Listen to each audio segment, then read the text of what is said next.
Great. Well, thank you very much. Good morning, everybody. My name is Councillor James Pasternak. I'm the chair of the Infrastructure Environment Committee. The clerk has confirmed that we have quorum, and I'd like to now call meeting 18 to order. Welcome, everybody. Today's meeting is being held by video conference. City staff are also connecting to the meeting by video conference. City Hall remains closed. The public will continue to participate electronically and can watch the meeting streaming live on YouTube at youtube.com/Toronto City Council Live. Clerk staff have connected all registered speakers to the meeting by audio. The list of speakers can be viewed online by visiting the Infrastructure and Environment Committee's page at toronto.ca/council and clicking the speakers box for today's meeting. I ask for everyone's patience if we experience any delays or technical problems during the meeting. City Clerk has provided all agenda materials on toronto.ca/council and on CMP, the Clerk's meeting portal. Clerk's IT staff will be available to you remotely if you need any help with your devices. I'd like to remind staff to keep their mics muted and their videos turned off unless they need to answer questions to speak to the committee. This will make it easier for me as chair and for those watching on YouTube to observe members as they participate in the debate and vote on items. Members, please keep your mic muted unless you wish to question staff or speak to an item, and ensure your video is turned on. As part of each agenda item, I ask members to raise their hand or unmute their mic if they wish to question staff or to speak. I will then create a speakers list and call on members when it is their turn to speak. When voting on an item or motion, I ask that members ensure that they keep their video on, raise their hand to indicate their vote. Members, I want to remind you they must still submit and approve your motions by email. Staff are available at iec@toronto.ca to help with motions. If there are any visiting members of council, nice to see a couple. I think I see Councillor Ainsley and Councillor Fillion. Great to have you. I encourage you to turn on your video so that I know you're present and you have the opportunity to ask questions of staff or to speak. And this will also assist the clerk's staff to record attendance for the meeting. Although we are meeting in different locations and meeting remotely today, the committee would like to acknowledge that the land we are meeting on is the traditional territory of many nations, including the Mississauga, the Credit, the Anishinaabe, the Chippewa, Haudenosaunee, and the Wendat peoples, and is now home to many diverse First Nations, Inuit, Métis people. We also acknowledge that Toronto is covered by Treaty 13 with the Mississauga of the Credit. Are there any declarations of interest under the Municipal Conflict of Interest Act? If you have an interest, please raise your hand and unmute your mic. I do not see any. May I have a motion to confirm the minutes of our meeting of November 1st, 2020?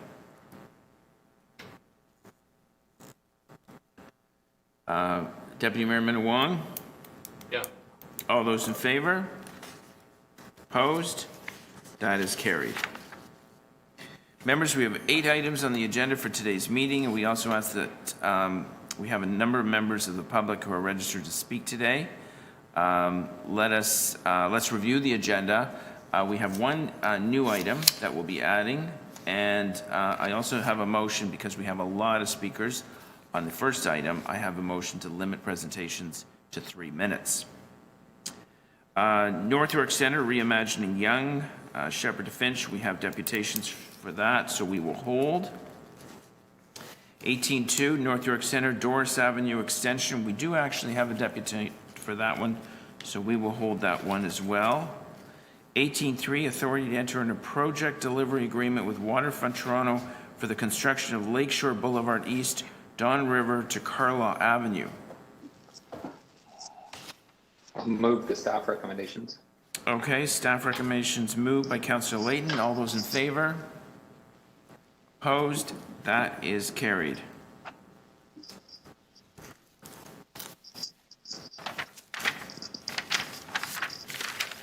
(18.4) Update on council requested road safety initiatives. There's a lot in there. I'll hold that. I can dispose of this. I just have a brief question. Okay, so Deputy Mayor Minawong is holding number 4. I have a motion. Oh, yeah, motion. Yeah, okay. Yeah. Okay. I'll advance circulate it though. Okay, Dylan. Yeah, I just want to know how come this didn't go to, my piece didn't go to community council and they're changing road speeds at standing committee? Those are all good questions, which we'd be happy to entertain when the item comes up. We've held the item, and there's a lot in there for discussion. 18.5, winter road salt usage and environmental impacts. Hold the salt. No, I'm joking. I have one question. I can answer it now or ask it now if nobody has it. I think we should hold it down. I have a couple of questions as well. Okay, That's fine, Mike. we're holding it down. That was a great one. We only take rhetorical. Well, We can only take rhetorical Mike, questions on that item. All the arteries are getting congested because they're thickening, and now you have salt, so the body is getting sicker. Hold the salt, pass the pepper. Okay. Okay, everyone's a comedian this morning. It must be the festive season. Councillor Layton, would you like to hold the salt? Or was it Councillor McKelvey? Sure, I'll hold it. Okay.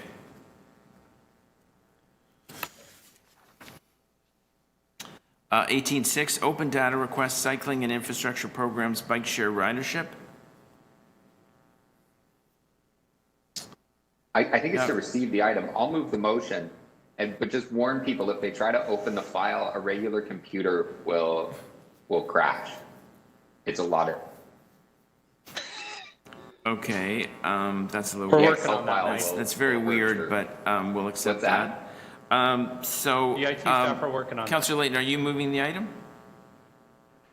Yes? Yes, I believe Okay. it's received. So, 18.6, open data request, cycling and infrastructure programs, bike share ridership. That is being moved. All those in favor? Opposed? That is carried. 18.7, free floating car share pilot. I think this is information from Toronto Police Services. Move receipt. I move receipt. It's Okay, Denzel. Deputy Mayor is moving receipt of 18.7 free floating car share pilot. Some comments from Police Services. All those in favor? Opposed? That is carried. 18.8 Metrolink Eglinton Crosstown Light Rail Transit traffic and pedestrian safety management along Eglinton Avenue West between the William Allen Road. Can I hold that? And I have a quick amendment. Why don't you try it now, Mike? Yeah, I Sure. can try now. Yeah. Can I move that Yeah. verbally? No, Oh, you didn't say verbally, Mike. no, the clerk doesn't have your motion. So, Okay, well, so you've got, I'll get that in and you've right got about now. 3 or 4 hours to work on that, so you should be, Yeah. good. And I look Okay. forward to the debate over the future of the Spadina Expressway, which, Just Yeah. trying to put some hot sauce on it, Mike. which Get was it? Hot sauce. canceled 50 years ago, but we can still talk about it. Okay, the So item, we have an item. Hold on that then. We have an item, new business. It is from Solid Waste. No, I picked up the wrong thing. Sorry, where's my item of new business?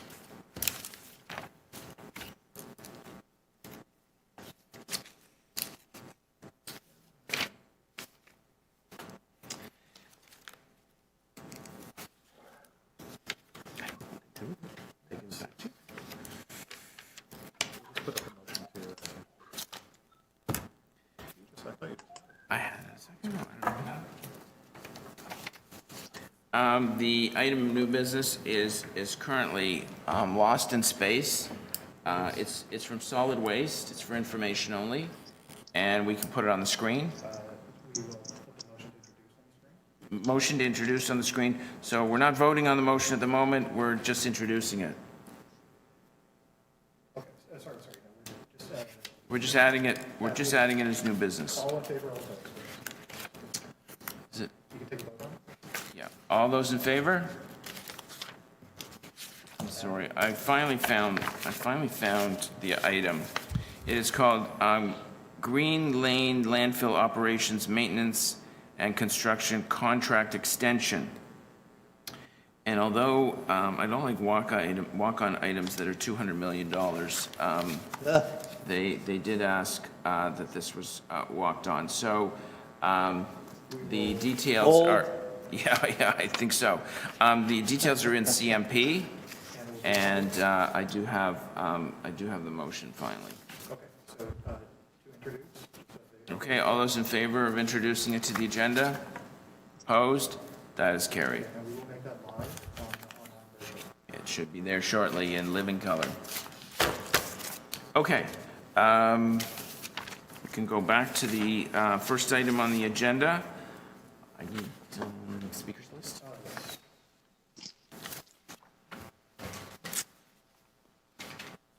18.1. Now, I do have a motion here to limit the presentations or the speakers to 3 minutes, because we have over 30 deputants. We have a cutoff time of 10 a.m., which is in 15 minutes, and I think people can get their message out in 3 minutes. So there we go. All those in favor of limiting the presentations to 3 minutes? Opposed? One opposed? Oh, no, I'm not opposed. Okay, so that carries. Great. Okay, we're on item 1. North York Center Reimagining Young, Shepherd to Finch, Municipal Class Environmental Assessment Study. Gideon Foreman.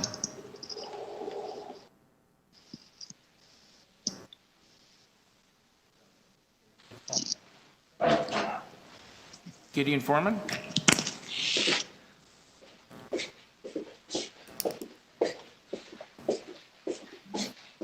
Can you hear me, Mr. Chair? Yes, we can. Great, thank you very much, Okay. Mr. Foreman.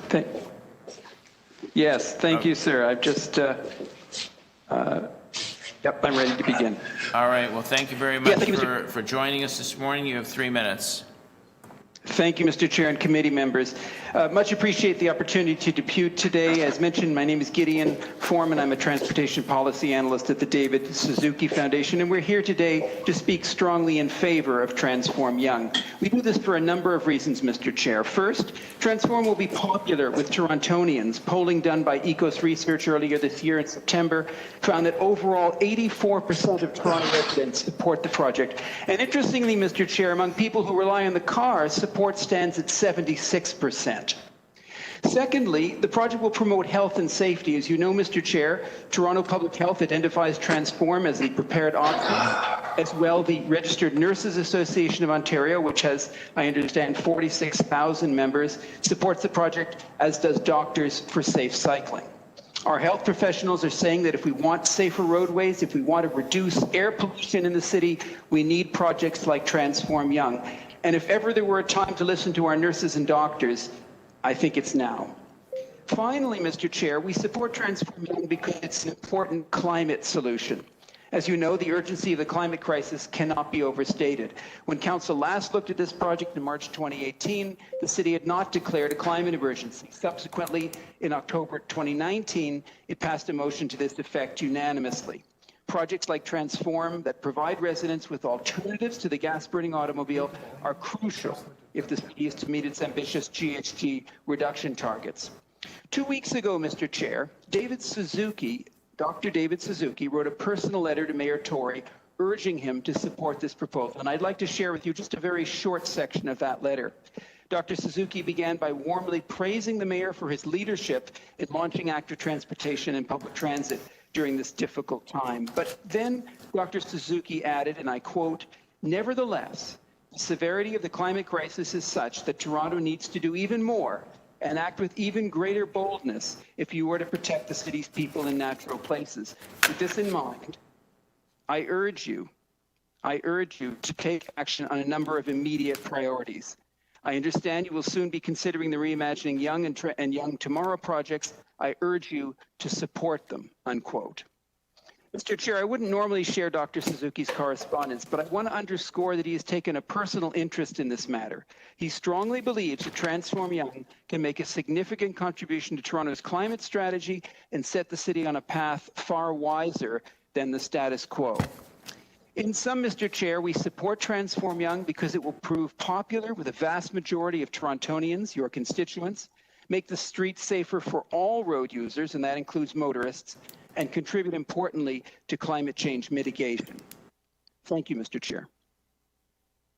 Thank you, Mr. Foreman. Any questions for the deputant? Yes, I have one. It's Dezelman and Wong. Deputy Mayor? Yes, thank you. The Suzuki Foundation and Gideon, or I don't know if it's Mr. Gideon, Mr. Foreman, likes to frequently quote this survey. I have, Mr. Chair, contacted Mr. Foreman's and emailed him and the Suzuki Foundation no less than 8 times, asking for a copy of that survey to review it, to satisfy myself that it's not a push poll. I have received crickets, nothing. Can Mr. Foreman give us a commitment that he will submit that to the clerk to be attached, as he raised this issue at this committee, that survey? Will he submit it to council or to the clerk to be attached to this matter as it goes forward to council? Thanks, Councillor. The survey, first of all, just to be clear, was done by Ecos Research, which is one of the most respected pollsters in Canada. And it was given to the CBC on an exclusive basis, Councillor. And they carefully looked at it. In fact, they made a point of saying to me that they wouldn't report on the survey unless they were assured of its validity and its soundness. And they actually did. And in fact, I sent your office a link to the CBC story on that poll. So the Suzuki, who commissioned the poll? David Suzuki Foundation commissioned the poll with Ecos Research as a third-party pollster to do it for us so that it would be scientifically valid. So you're talking about a poll, but you won't make it public. Is that we gave it to the CBC. We gave it to the CBC. I wouldn't say so, Councillor, because we gave it to the CBC. I don't think you can make it more public than that, sir. So thank you, sir, for confirming that the Suzuki Foundation is not being transparent in this process. Okay, Thank you, Mr. okay. Chair. All right. All right, thank you, Mr. Deputy Mayor. Any other questions for the deputant? No? Okay, thank you, Mr. Foreman. I have a question. Michael Capastoso, the West Lansing Homeowners Association. Michael, are you on the line? Am. Okay, great, Hear me thank you. Thank you for joining us. Hi. You have Thank you very much for the you have opportunity. 3 minutes. Thank you. I'm president of the West Lansing Homeowners Association.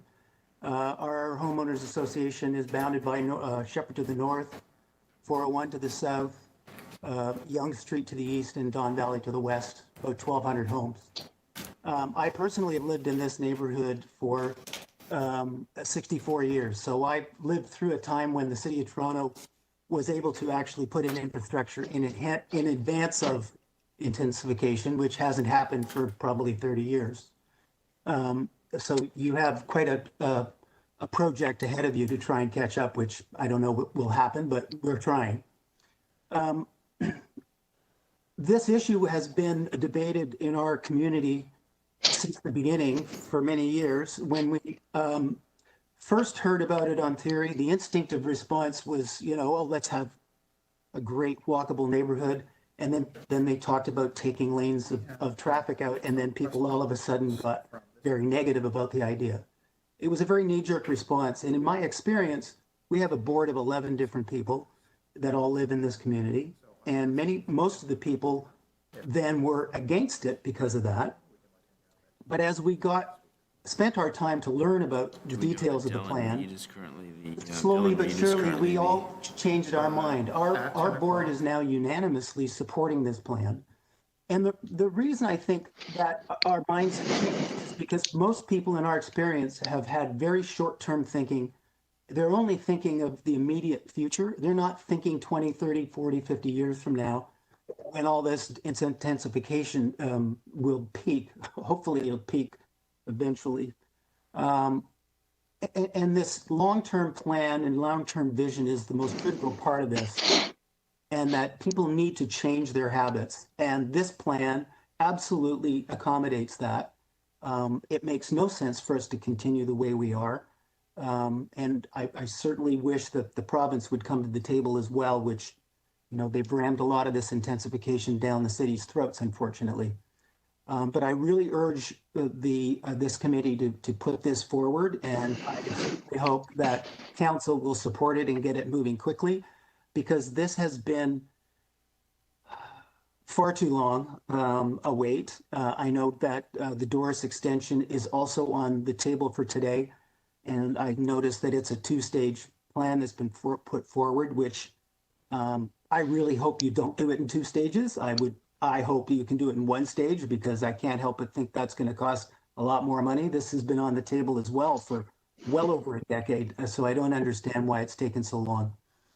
In any event, I won't take up any more of your time. You've got a lot of things on your mind today. Thank you.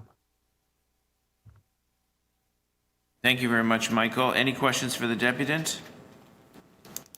No? Okay, thank you very much.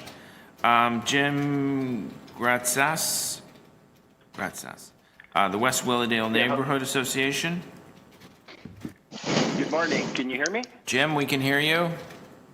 Great. I'm Jim Grattus, the co-president of the West Willowdale Neighborhood Association. I've been an active volunteer in the community for 20 years, and I am a supporter of this plan. I'm going to let the others to speak to the many benefits of this plan so I can focus on refuting some people's criticisms of the plan. I want to start by addressing the so-called lane reductions. First, I'm a driver. I drive to work, to my kids' activities, to my parents in Scarborough. And I'm a massive supporter of this plan because it doesn't reduce car capacity. It greatly enhances it. And more importantly, it strikes a balance between the needs of drivers, pedestrians, and cyclists. The 2 young lanes being removed are mostly used for parking. They're only used for traffic 15% of the time for rush hour. This is much more than being offset by 8 service road lanes that are not yet fully realized. The service road to the west was extended from just north of the 401 to Finch, and the plan is to further extend it north to Drury. This service road has dramatically improved the quality of my life. I use it 1,000 times a year, and the extension north will incent more drivers to use it instead of young. The service road to the east was extended from Finch to Shepherd, and plans to further extend it south to just before the 401 will be game-changing. Cars getting off the 401 will be able to immediately get off Yonge to take the service road. Cars coming from the north can similarly avoid Yonge in the other direction down to the 401. These are massive traffic infrastructure capacity improvements that allow the 2 lanes on Yonge to be used, that are currently used for traffic 15% of the time, to be redeployed to help create a main street. Now, the young parking on these redeployed lanes will be replaced with more spots off the side streets.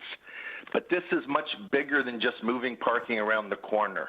This is a 50 years of infrastructure investment. So we need to look at where the puck is going. When Yonge is fully built out, local businesses will have 100,000 condo residents, potential patrons that don't need parking. The subway is also getting extended north, which means more visitors that don't need parking. Lastly, the way we move around is going to dramatically change. Uber is just the start of it, with autonomous vehicles expected in the first half of this project's lifespan. We need to build with these things in mind. Lastly, regarding the bike lanes, as a taxpayer, I take great offense at the idea of spending millions more to put bike lanes on service roads where they'd be lightly used. The density of people and destinations will be on Yonge. The stores, the restaurants, Mel Aspen Square. A condo resident isn't going to pedal 1.5 kilometers to visit a store 1 kilometer away. They're going to take the direct route on Yonge. So that's where we need to put the bike lanes. Otherwise, they'll bike on a more dangerous Yonge route, or they won't bike at all. I'd like to end on a personal note. A friend, mid-50s, moderately overweight with young kids, recently died unexpectedly of a heart attack. With more and more of us working at desk jobs, I believe you have a responsibility to build a city that encourages people to walk and bike more. Please do the right thing and approve this plan. Thank you. Thank you. Thank you, Jim. Any questions for the deputant? No? Okay, thank you very much. Raymond Jean?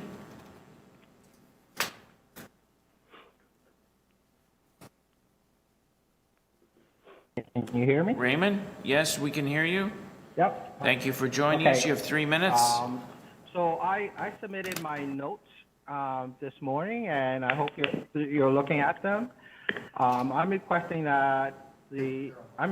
committee to reject Transform Young, since it's a hidden $75 million pilot study, and favor the alternative 6-lane enhanced Young with Transform Beecroft, which actually had significantly less cyclist vehicle conflict point and would be in terms of Vision Zero. If you look at my notes, you'll see that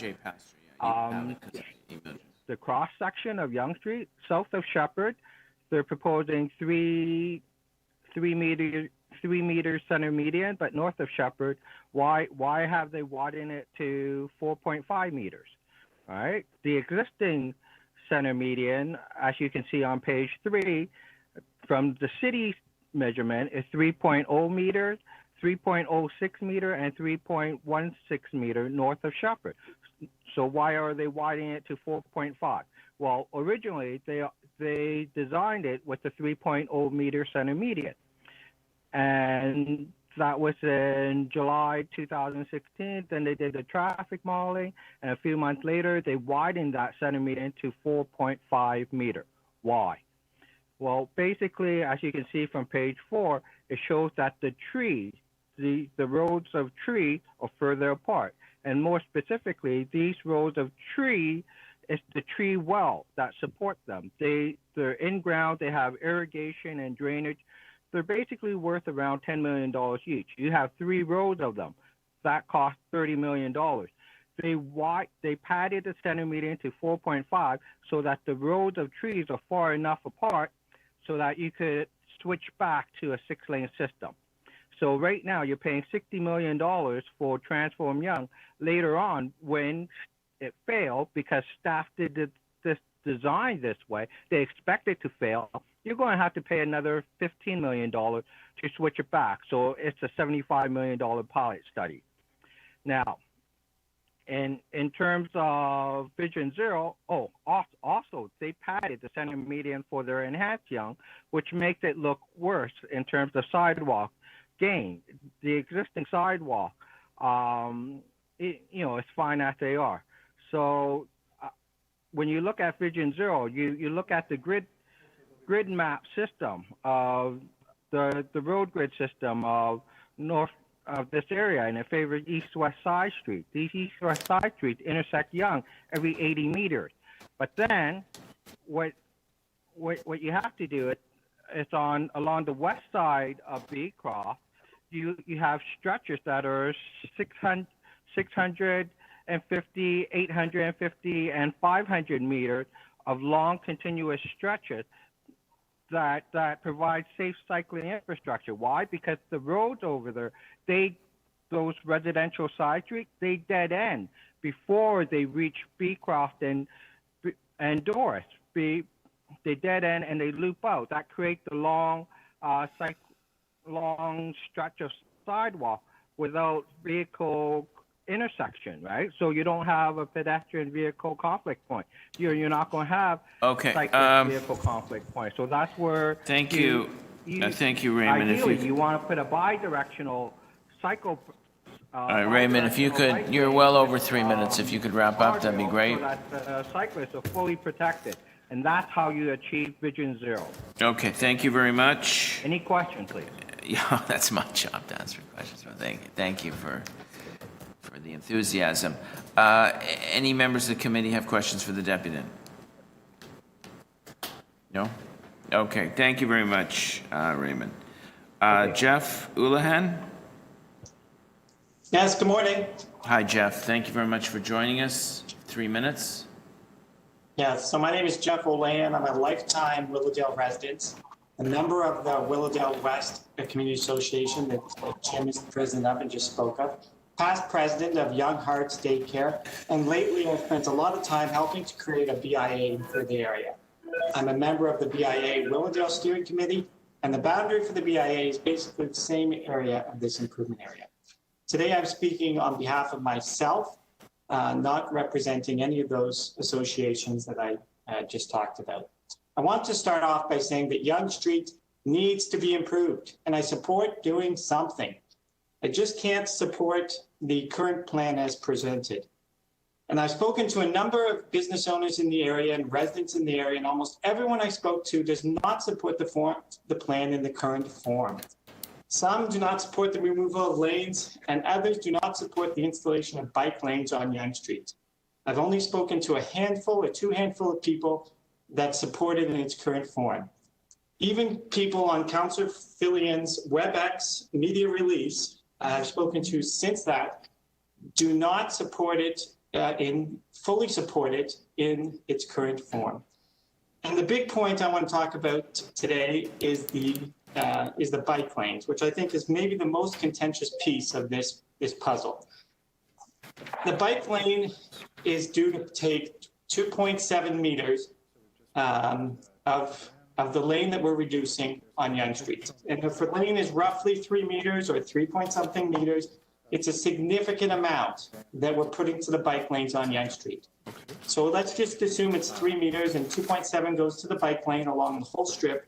That leaves 10% for sidewalks, patios, and anything else. Creating a straight bike lane up the avenue also very limits right turn movement, which I'm very concerned about. And recently I spent a whole light trying to turn right in the stretch just because of people socially distancing. So I blocked a lane of traffic behind me and people went around me. I'm happy to wait to let all the pedestrians go, but I just don't know if we should stop all the traffic flow. I'm very concerned about the loss of parking on Yonge Street. I think maybe we should do lay-bys instead. I'm very concerned about bus loading on Yonge Street. There's GO buses and TTC buses that go up and down. So people getting in and out of Ubers, all this stuff would have to stop in one of the 2 lanes that were left and cross the bike lane, and we'd be down to 1 lane on Yonge Street for a number of movements. And I put all this in a letter that I sent in January, and I made a deposition last time, very similar to this. And anyway, my time's up, so thank you. Great, thank you very much for your comments. Any questions for the deputant? No? Okay, thank you very much, Jeff. Kim Jarvie from the Registered Nurses Association of Ontario.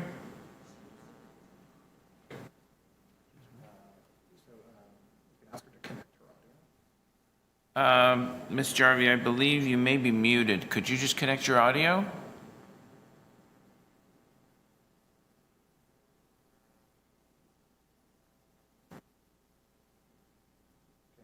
Ms. Jarvie, can you hear us?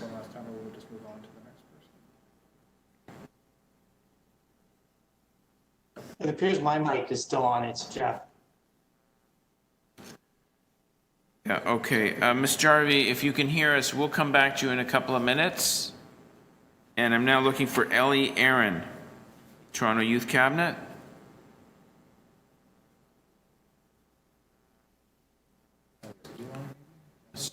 Mr. Aaron? Can you hear me?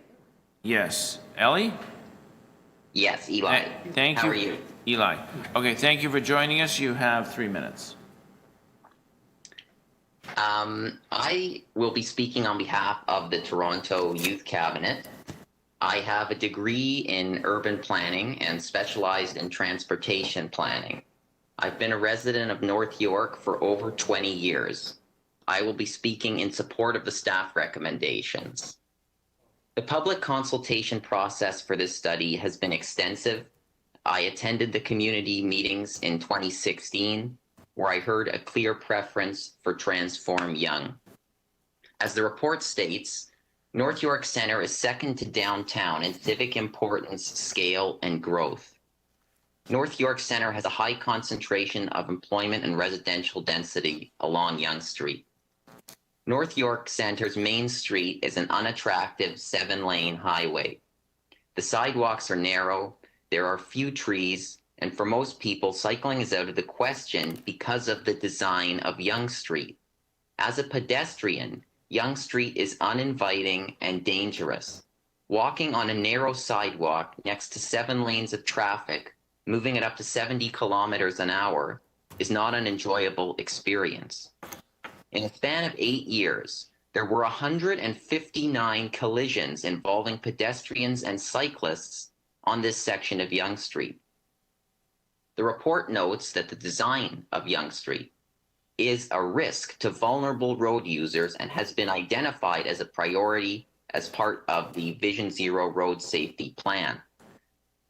Many people do not drive for trips in North York Centre. The current roadway design does not reflect this. Toronto youth walk, bike, or take public transit for 70% of all trips in Toronto.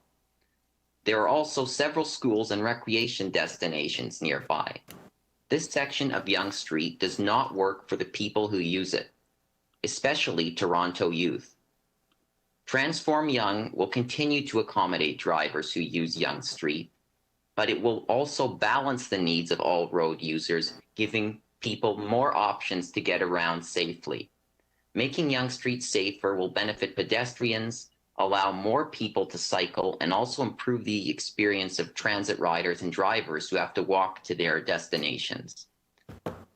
What North York needs is a main street that is a destination, an attractive place with wider sidewalks, trees, patios, a narrower roadway, slower traffic, and a safe cycling route. That is exactly what the Transform Yonge option offers. Transform Yonge is a superior option to meet the city's Vision Zero goals.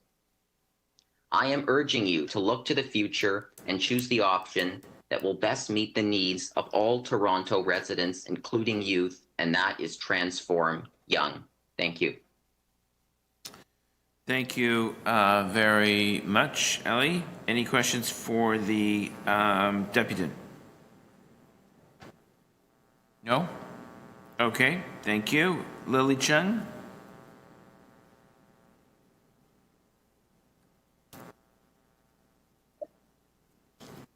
Hello? Ms. Chung? Hi. Hi, great. Thank you for joining us. You have 3 minutes. Great. Hi, I come to you as a resident of Willowdale, a mom of 2, and a community organizer.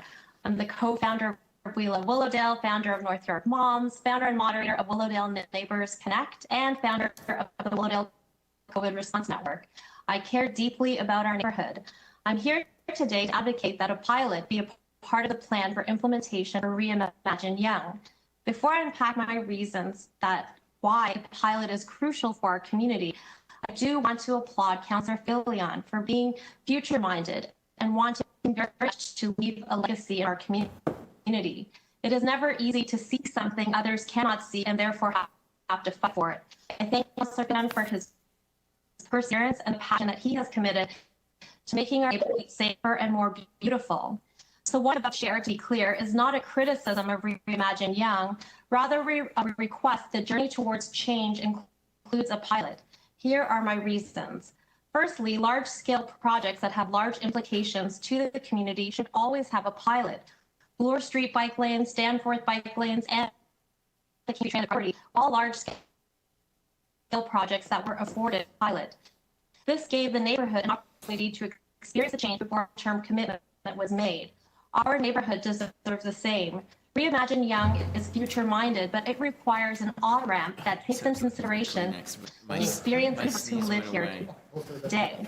My second reason for advocating for a pilot is my own experience of running for city council.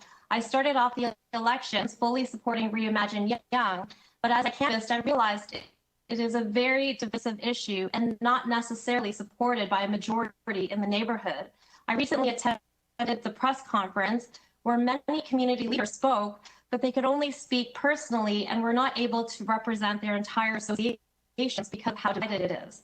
A pilot would provide data and experience that can bridge the divide between believers and non-believers. How we navigate such substantial change for our neighborhood is as important as the change itself. Thirdly, it will bring more voice to the table. People are busy and not likely to attend meetings that may seem abstract. I'm sure that experiencing lane reductions, bike lanes will bring more people to the table to help shape the final implementation of Reimagine Young with new ideas and considerations that may emerge with a practical experience. People need a tangible experience in order to have concrete discussions. In conclusion, how we navigate change, how we bring more people to the table is just as important as the change itself. Please consider including a pilot in the process of implementation. Thank you, Mr. Chair. Thank you, Ms. Chung. Any questions for the deputant? No? Okay. Thank you, Lily. Did we find Kim Jarvie? Not yet. Okay. Then we'll go to Jane Brackley. Ms. Brackley? Hello? Oh, hi, Ms. Brackley? Hello? Yes. Yes, We can hear you. Thank you very much can for hear me. joining us. You have 3 minutes. Oh, thank you for having me. I am a condo owner living in the Yonge and Sheppard area. I was raised in North York, and I worked for years out of the Madison Center, also in the Yonge and Sheppard area. I moved back to the area about 7 years ago. I'm also the president of the Yonge Corridor Condominium Association, which is an association of corporations on and around Yonge Street that runs from 401 down to Steeles, from Steeles to 401, and home to the projected 100,000 condo residents. I believe that my opinions are shared by many residents in the area. Since Yonge Street was designed many years ago, this has been a high growth area, greater population density, and still increasing.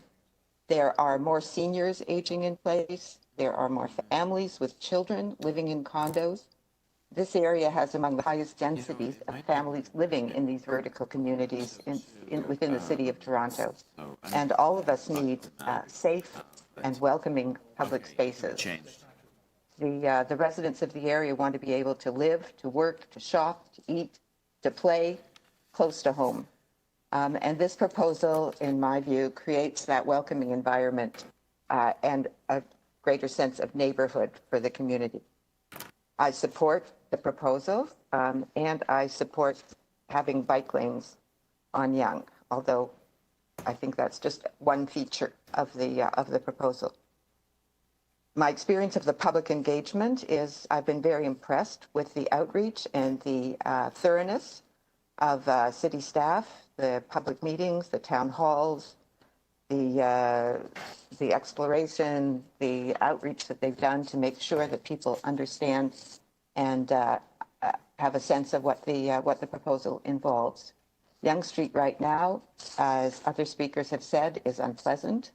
There's noise, there's fumes, there's congestion, sidewalks are treacherous, and crossing the street is risky for both young and old. It's a barrier between the east and west side of Yonge. And one issue that I want to talk about is there are bicycles in North York. Unfortunately, a number of the bicycles tend to ride on the sidewalks rather than on the streets because, as one of the speakers earlier said, cyclists and all of us tend to go in the most direct route to where we want to go. No one wants to cycle on Yonge Street. Right now, it's dangerous. And bicycles on sidewalks create risk for pedestrians, including the elderly who cannot move out of the way fast enough, and it's also risky for the cyclists.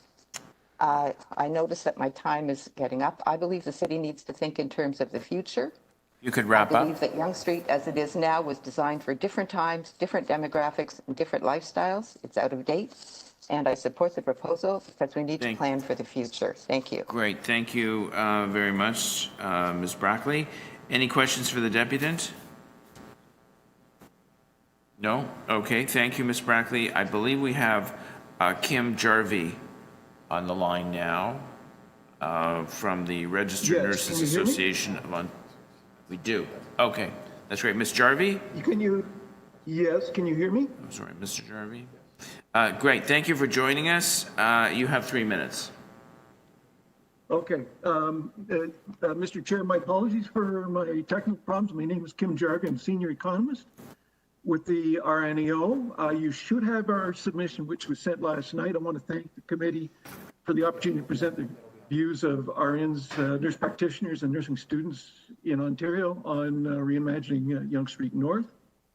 As a health professional association, the focus of our presentation or work is naturally on health. We support initiatives which realize complete streets that are designed to meet the needs of all users. And in particular, we support initiatives that promote active transportation. We agree with the Toronto Public Health's assessment that Transform Yonge is the best option.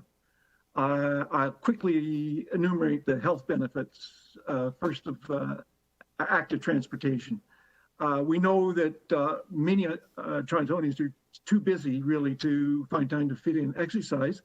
So when they have the option to safely get around on foot or on bikes, they can get that necessary activity. And the research shows very significant health benefits from increased physical activity due to active transportation, including the risk of the following.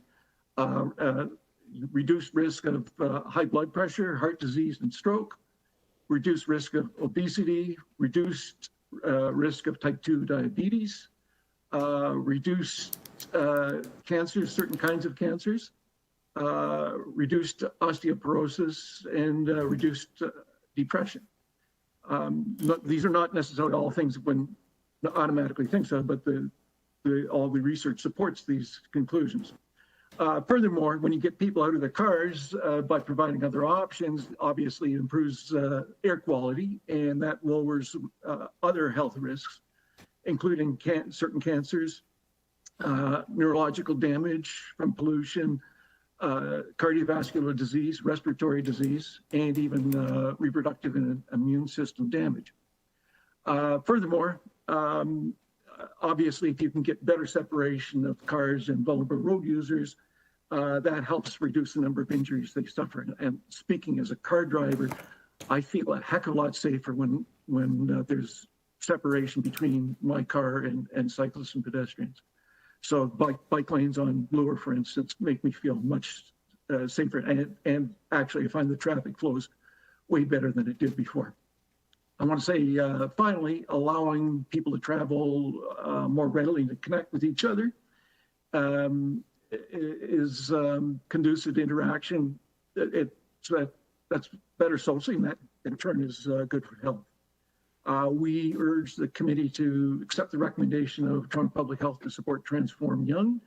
I really think Toronto has to jump on any opportunities like this to convert roadways to complete streets that are designed to meet the needs of users. And I want to thank you for this opportunity. Okay, are you just wrapping up? I'm done. You're done.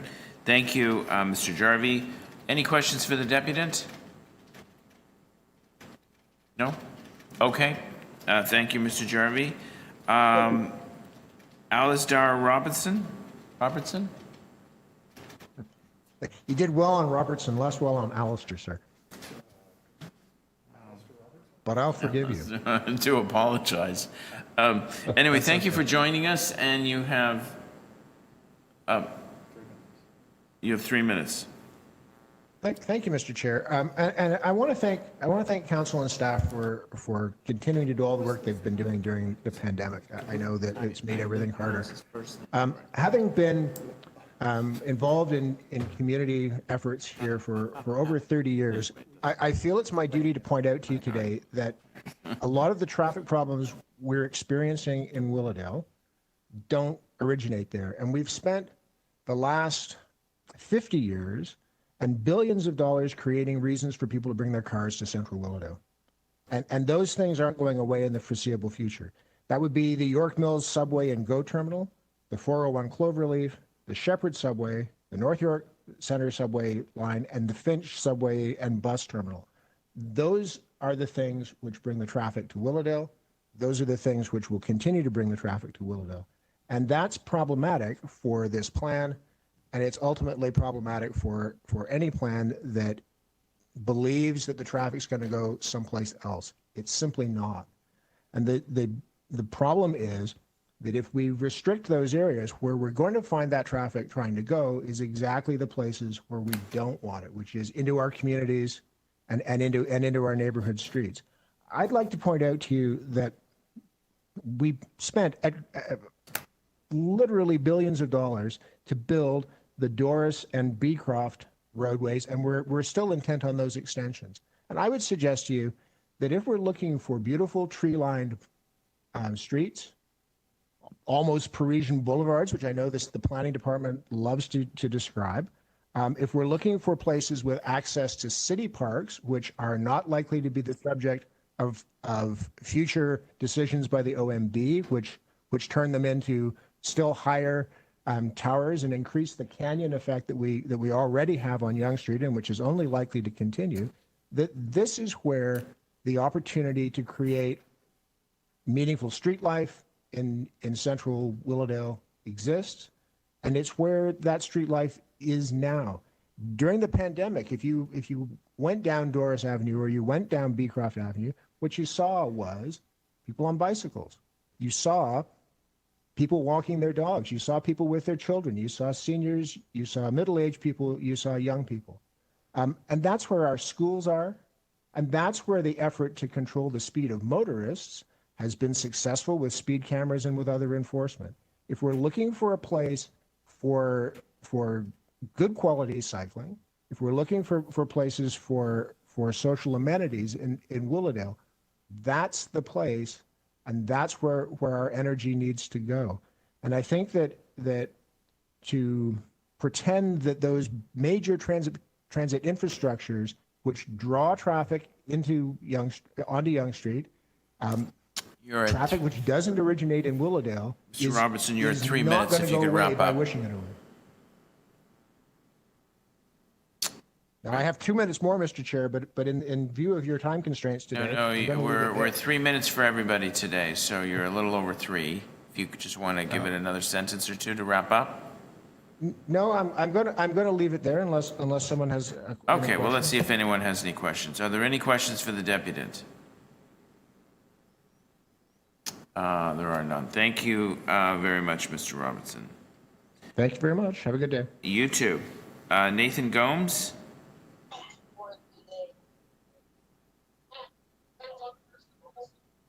Mr. Gomes? Bayview Cummer Neighborhood Association?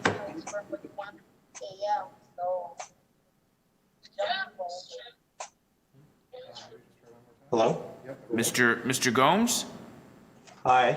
Yes, Nathan? Yes. Thank you very much. I'm here. Thank you very much for joining us. On behalf of the Bayview Cummer Neighborhood Association, as well as Silverview Neighborhood Association, which are located, I guess, at the top of this funnel, which would be created if the lanes were reduced at Finch all the way to the 401. I'm here today just to voice some concerns that we examined through a survey across Ward 18, Ward 17, and Ward 15. And we noted that 71% were not aware that these lane reductions were happening. 82% did not support the lane reductions for vehicle traffic.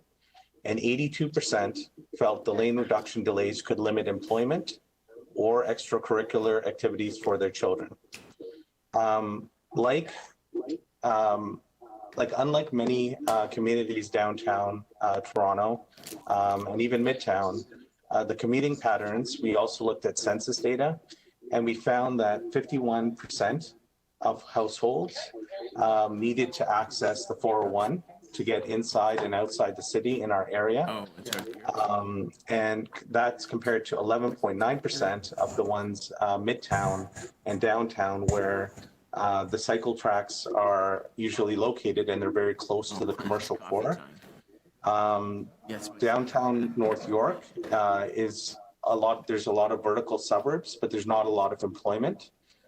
So we did look at the statistics in terms of the composition of employment in our area as well, looking at professions such as financial services, legal, government, manufacturing, applied sciences, and we looked at their travel patterns, and not all of their employment options were actually in the planning area. Many of them were outside the city and required transit to Mississauga, Etobicoke, Pickering, as well as going north and south to Toronto. So while the subway takes care of the north-south transit, there's still a need to have east-west travel on the 401 for the vast majority of households in our area.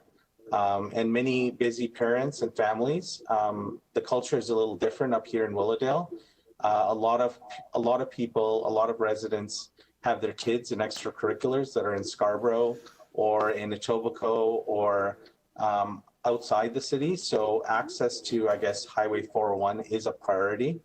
And I've heard, other speakers here talk about, the silent majority and things like that in our community. And, just looking at the census data and your own city statistics, while there are 40,000 cars coming from the north, as Alistair pointed out, the vast majority do come from up top, but in North Willowdale, a lot of us still need to travel between Steeles and get down to the 401 to get to work. Nathan, if you could wrap. There was a media alert put out by our councilor. Mr. Gomes, if you could wrap up, it'd be greatly appreciated. Included in that media. You're well over 3 minutes. Like neither was Silverview Association. So, I'm here today to, just point out that the mute button? A lot of people are thank you. The magnitude of Mr. Gomes, unless you stop, we're going to have to cut you off. In my neighborhood, with I appreciate your comments. Madam Clerk, could you just cut the speaker off, please? Thank you, Mr. Gomes. Michael Longfield from Cycle Toronto. Thank you, Chair Pasternak. Dear members of IEC, my name is Michael Longfield, and I am the Interim Executive Director of Cycle Toronto. And I'm here today to talk about a second chance for a once-in-a-lifetime opportunity. 2 years ago, Council's deferral of Reimagine Young was a disappointment for many local residents and advocates. But the current report prepared by Transportation Services, including a thorough study on transit impact and the accompanying item IE 18.2 to improve the transportation network around the surrounding service roads, is a quantitative improvement on the original recommendation. It is crucial to state the reason Reimagine is before this committee again is that Yonge Street in Willowdale is in dire need of a full reconstruction within the next decade. There is no do-nothing option. Every member of this committee knows the importance of maintaining our roads and infrastructure. But now is the chance to build back better. Close your eyes and imagine. Do you see a busy street clogged with cars and traffic, or do you see a destination with clean air for people to socialize and a place for families to stroll and linger? We can change Yonge Street in Willowdale from a 6-lane highway to a 4-lane main street. Reimagine Yonge is a chance to rethink our streets, not just to move cars through neighborhoods, but encourage movement within our neighborhoods on a more accessible human scale. 2 years ago, the Transform option was arguably ahead of its time. But initiatives like Curb TO, Cafe TO, and Active TO have shown our city's ability to transform our streets this summer. The pandemic has exposed our need for public space, not just to support our physical distancing now, but to make our streets more livable, connected, and vibrant when the pandemic is over. With a looming climate crisis as well, advancing city building projects like Reimagine Yonge will be essential to meeting our Transform TO goals. As Mayor John Tory said back in May, quote, "Our streets are going to look different in many places in the post-COVID world. We will need more space for walking. We will need quiet streets. We will need more bike infrastructure. We are going about this in a responsible, common sense way with Toronto Public Health, Transportation Services, and local councillors all involved in making common sense, health-focused decisions which broaden out our transportation network." Reimagine Yonge checks all the mayor's boxes. Support from Dr. Davila and Toronto Public Health, a thorough, detailed recommendation from Transportation Services, and a tireless champion in Councillor Fillion. We urgently stress the committee to vote in favor of IE 18.1 and IE 18.2. Thank you for your time today. Thank you. Thank you very much, Mr. Longfield. Any questions for the deputant? No? Okay, thank you very much. Stephen Dobo?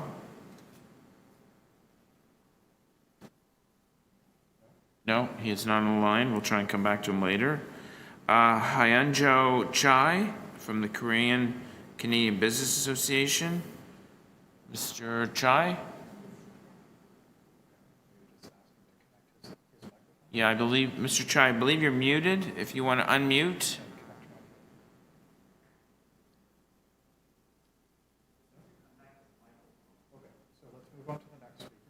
Jessica Speicher, Friends and Families for Safe Streets. Hello, can everybody hear me? Yes, Ms. Speicher. Great. Okay, thank you for joining us. 3 minutes. I'm here to speak on behalf of Friends and Families for Safe Streets. We're a group of people whose loved ones were suddenly and violently killed by drivers, or people who, like me, have survived a crash with severe life-altering injuries. We are the ones who have paid the highest price for Toronto's deadly street design and for the historical and sometimes ongoing political inaction on what should be the uncontentious life-saving solution of building safe, Vision Zero complete streets. Voting to keep Yonge Street the same as it is now is the same thing as saying that it's totally fine for people to continue to be violently killed and injured. There is no middle ground where our streets stay the same and magically also get safer. With almost 160 people walking and riding a bike who have been struck in the last decade along this part of Yonge, doing nothing is unethical, inhumane, and unacceptable. As councillors on IEC, you surely understand that the most important pillar of Vision Zero is engineering, which means we need to redesign our streets. Since our streets were designed in the 1950s, we've had 70 years to enforce or educate our way out of road violence, and that has failed. So here we are with engineering. Last year, on the World Day of Remembrance for Road Traffic Victims, I led a road violence tour of this area of Yonge Street. It was wrenching how many deaths and harrowing severe injuries there were to talk about. A person riding a bike sideswiped, left with life-altering injuries. A 5-year-old and a senior nearly killed by reckless turning drivers in marked crosswalks. Someone just standing on the sidewalk when a multi-car crash sent a car plowing straight into them. And how a left-turning driver killed David Ferraro and severely injured his friends as they crossed the street on a green light in broad daylight. And the huge elephant in the room that nobody really wants to talk about, the van attack that claimed 10 lives and ripped apart 16 others. All of that road violence on Yonge Street could have been prevented or mitigated with better infrastructure design, the design that would be delivered in the Transform Yonge plan. I want you to ask yourselves, what would you do if someone that you loved was killed by a driver tomorrow? What if it was your child or your husband or your wife? How do you get to planning their funeral? What do you do with the bloodstained clothing that the police give back to you? Would you have nightmares about your loved one's last moments bleeding on some indifferent piece of asphalt somewhere? These questions were inflicted on our members. They've been inflicted repeatedly along Yonge Street, and this carnage needs to stop. If you couldn't easily answer those questions for your loved ones in your own life, if you have a problem with the way that innocent people are violently killed through no fault of their own on our streets, you need to show political will to change our street design. Saving lives and preventing the incomprehensible amount of human suffering that's regularly unleashed on Toronto streets is a moral imperative. Transform Yonge is a small start towards making progress in our suburbs on our most dangerous streets.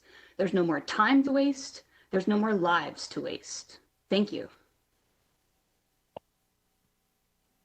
Thank you, Ms. Speicher. Are there any questions for the deputant? No. Okay, thank you. Thank you, Ms. Speicher. Paul Honus? Good morning. Mr. Hannes? Yes, do you hear me? Yes, thank you for joining us. You have 3 minutes. Thank you, Mr. Chair. Good morning, committee and neighbors. First, I really appreciate the years of effort that the city councilors have already put into this project, and also for creating that Vision Zero program. Your continued commitment to these programs is a great example of how seriously the city takes its responsibility to protect and improve our lives. As evidence of my community involvement, I'm president of the Monet Board of Directors, treasurer of the Young Corridor Condominium Association, and an enthusiastic member of the Parkview Neighborhood Garden Committee. Although I'm primarily speaking for myself, my entire board of directors and the YCCA executive staff is unanimous in its support of Transform Young and consider this to be the most rational, forward-looking plan for our community. As a resident of Yonge and Finch for over 10 years, a driver, a cyclist, and an avid walker, I wanted to inform myself as fully as possible on this project, so I participated in all of those excellent outreach presentations by city staff. At first, I thought that the idea of removing lanes was absurd, but the more facts I learned, the more it became clear that the impact on vehicular traffic was much less than I expected, and I felt that it was a good compromise that provides for all types of traffic. From here at my desk, I look out over Doris and Yonge Street, so I have a pretty good perspective on traffic at all hours. And I believe that this proposal, along with 18.2, provide a good all-around solution. When the pandemic began, I witnessed traffic drop dramatically as more and more people started working from home and they began walking everywhere. I believe that this work from home trend would have happened anyway, but it was accelerated by the situation. And I believe it's likely to continue and that people will spend more time closer to home. Our cities mostly evolve in fits and starts, usually without an overarching design that looks to the future and demonstrates that we can learn from the past.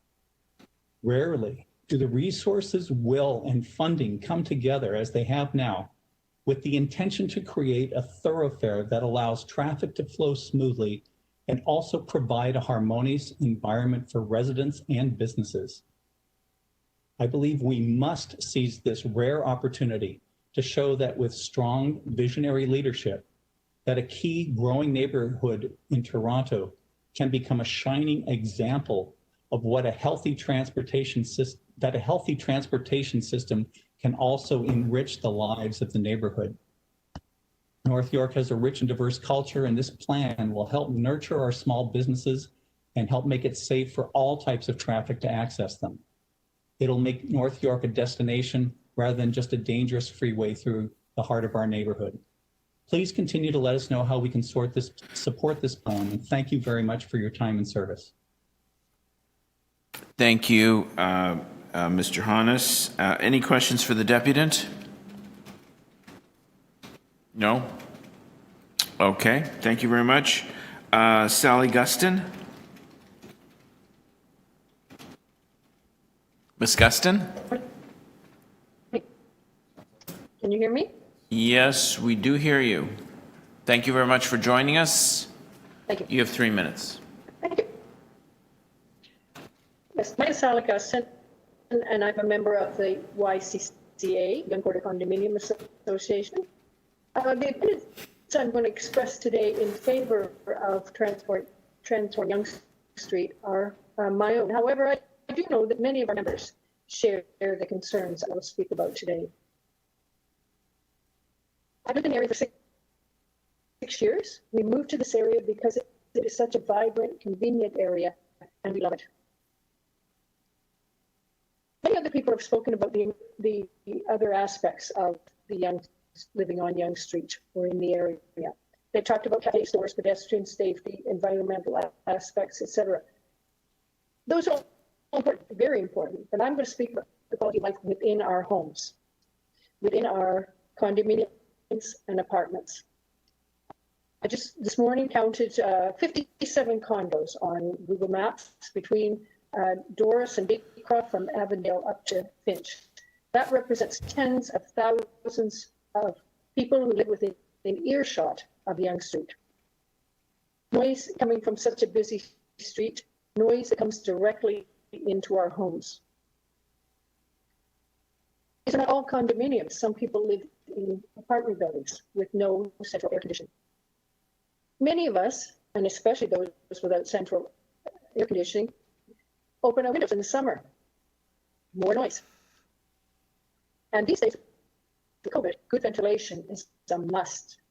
They're asking us to make sure our homes are well ventilated. And that means opening our windows. The noise is horrendous for those people living directly on Yonge with its 6 busy lanes of traffic. And we all know the noise tends to bounce off tall buildings and travel up between them. I propose that the presence of these 57 buildings, these 57 plus buildings, makes Yonge Street different from other main corridors of the city. You'd be hard pressed to find anywhere in the city with such a high density around a major artery. In addition to regular traffic and morning and evening rush flowing along the 6 lanes of traffic on Yonge Street, currently there are that many lanes, and people are traveling faster than they would on some of the other local arteries. It's also perceived as a wide open, fast moving street, and it's become a haven for revving and racing cars, sometimes late at night, particularly in summer. This interferes with our enjoyment of life and causes stress, quite literally. And I urge you to support in reducing the number of lanes, and thus reducing the amount of noise that comes right into our homes from Yonge Street.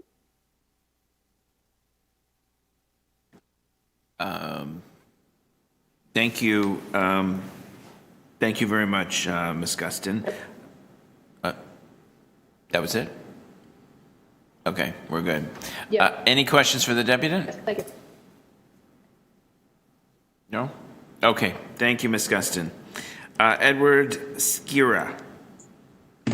Good morning. I am a resident of the neighborhood. I'm also a business owner with, I run a website called Urban Toronto. Our office is here on Yonge Street.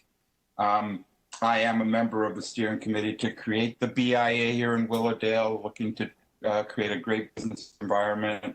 And I am here today to speak on behalf of the Edith Vale Young Community Association. I'm a board member of the community. We represent approximately 750 houses on the southwest corner, basically southwest of Yonge and Finch. So Finch, Horsham, Senlac, and Beecroft.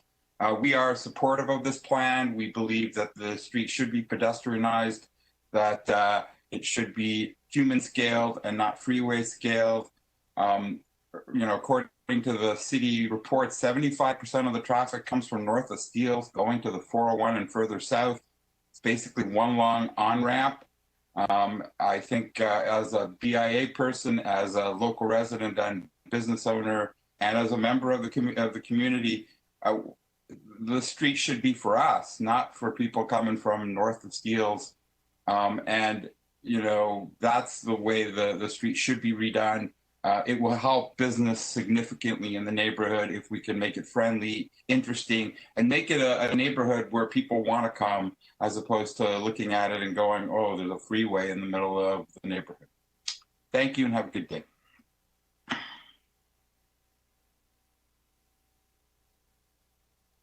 Thank you very much. Any questions for the deputant? Okay, thank you, Mr. Skira. Claude Marcel? Hello, my name is Claude, and I live in the area. I'm at 55 Ellerslie, and it's an apartment building, and it's, but first of all, I'd like to say that I do support the transformation. I think it will be a plus in all avenues, from pedestrian, from making it a more interesting area for businesses and everything. My one main point is I will also mention the noise. As I said, my apartment faces Yonge Street. I'm quite a ways back. It is an older apartment, so I do not have central air conditioning. So even with my windows closed, I do hear a lot of the revving and, the souped up cars going up and down. And I think a lot of it is because, Yonge Street at this point is lovely. It's 6 lanes. People can zoom up and down. And especially at night, in the summer, from 11 o'clock till 3 o'clock, you can hear, the revving. I'm not saying they're racing, but, there is a lot of activity, a lot of noise. And it does deteriorate our quality of life because, again, you don't want to open the windows because it's too noisy. And it really is disturbing. So that was my main point today, to be able to consider that. And, as was pointed out, there are a lot of buildings and a high concentration of population along this line. So it's just not a matter of a few of us experiencing this noise. And along with the noise is all the pollution as well. And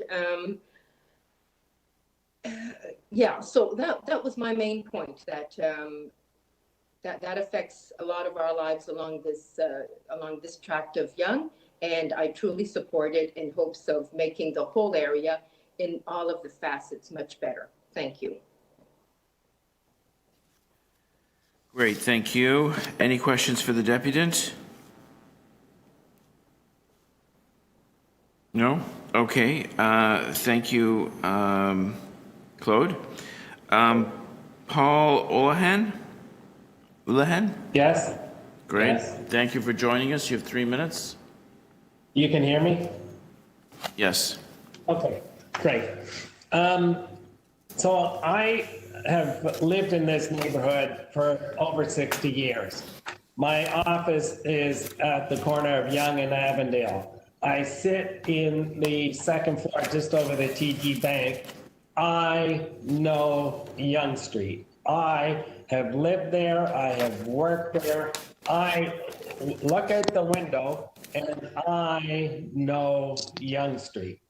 And Yonge Street, when you view the traffic coming off the 401 going north, I see it every single day. I watch it, and it is a huge amount of traffic going north.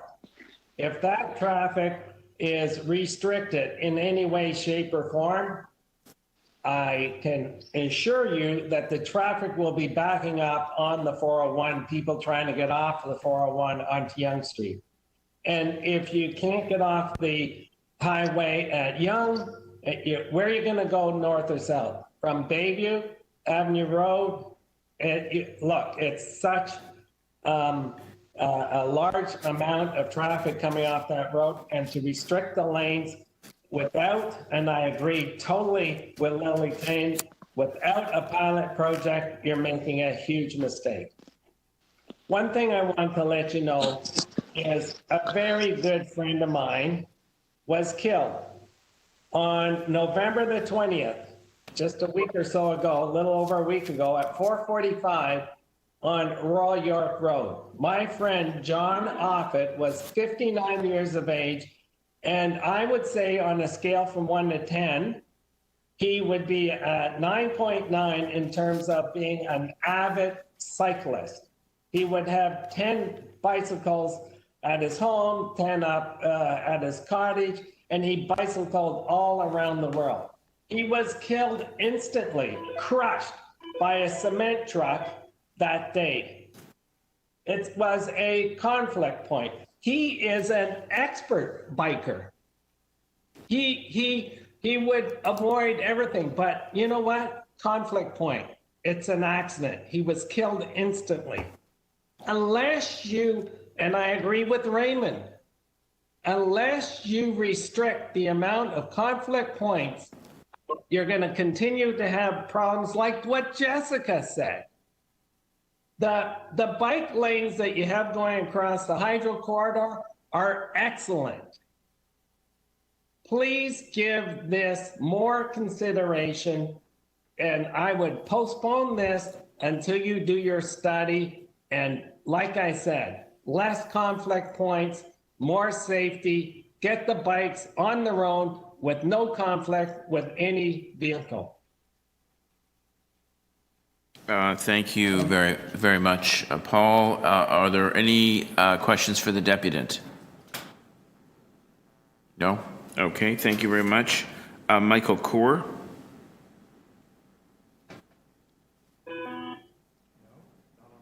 Michael? Mr. Kaur? No? Stephen Walensky? Can you hear me? Mr. Walensky? Yes, can you hear me? Okay, thank you for joining us. You have 3 minutes. Great, thank you. Mr. Chair, thank you so much for the chance to speak. Hello, my name is Steve Walensky, and I live in a condo on Yonge Street, North of Shepherd, and the president of my condo association and a lifetime resident of this area. I strongly support the Reimagine Yonge Street plan for a balance between cars, bikes, and pedestrians. Willowdale is my home, and this will make a huge difference to me, my family, and my community. This is a chance to create something unique for this area. When I need to get somewhere further, I drive. I have many options, including B-Crop with 4 lanes, which easily handles the traffic. I bike, and when I ride my bicycle, we do not have a safe place to go. This plan will greatly improve my daily life to have a bike lane on Yonge Street. My wife, kids, and I can then all bike together safely. This will join with the Hydro Corridor bike lanes, which gives us many safe options. But mostly I walk. To have a safe, wide, landscaped walkway will be a tremendous improvement to this community. Build it and they will come. More people will walk, and while out, more people will shop, buy an ice cream, or stop at a restaurant, or just sit at a bench and meet their neighbors.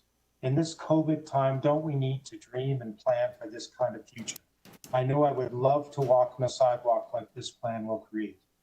And it will be safer. It'll be safer to cross Yonge Street, no more wide highway-like road with cars racing to pass the stoplights.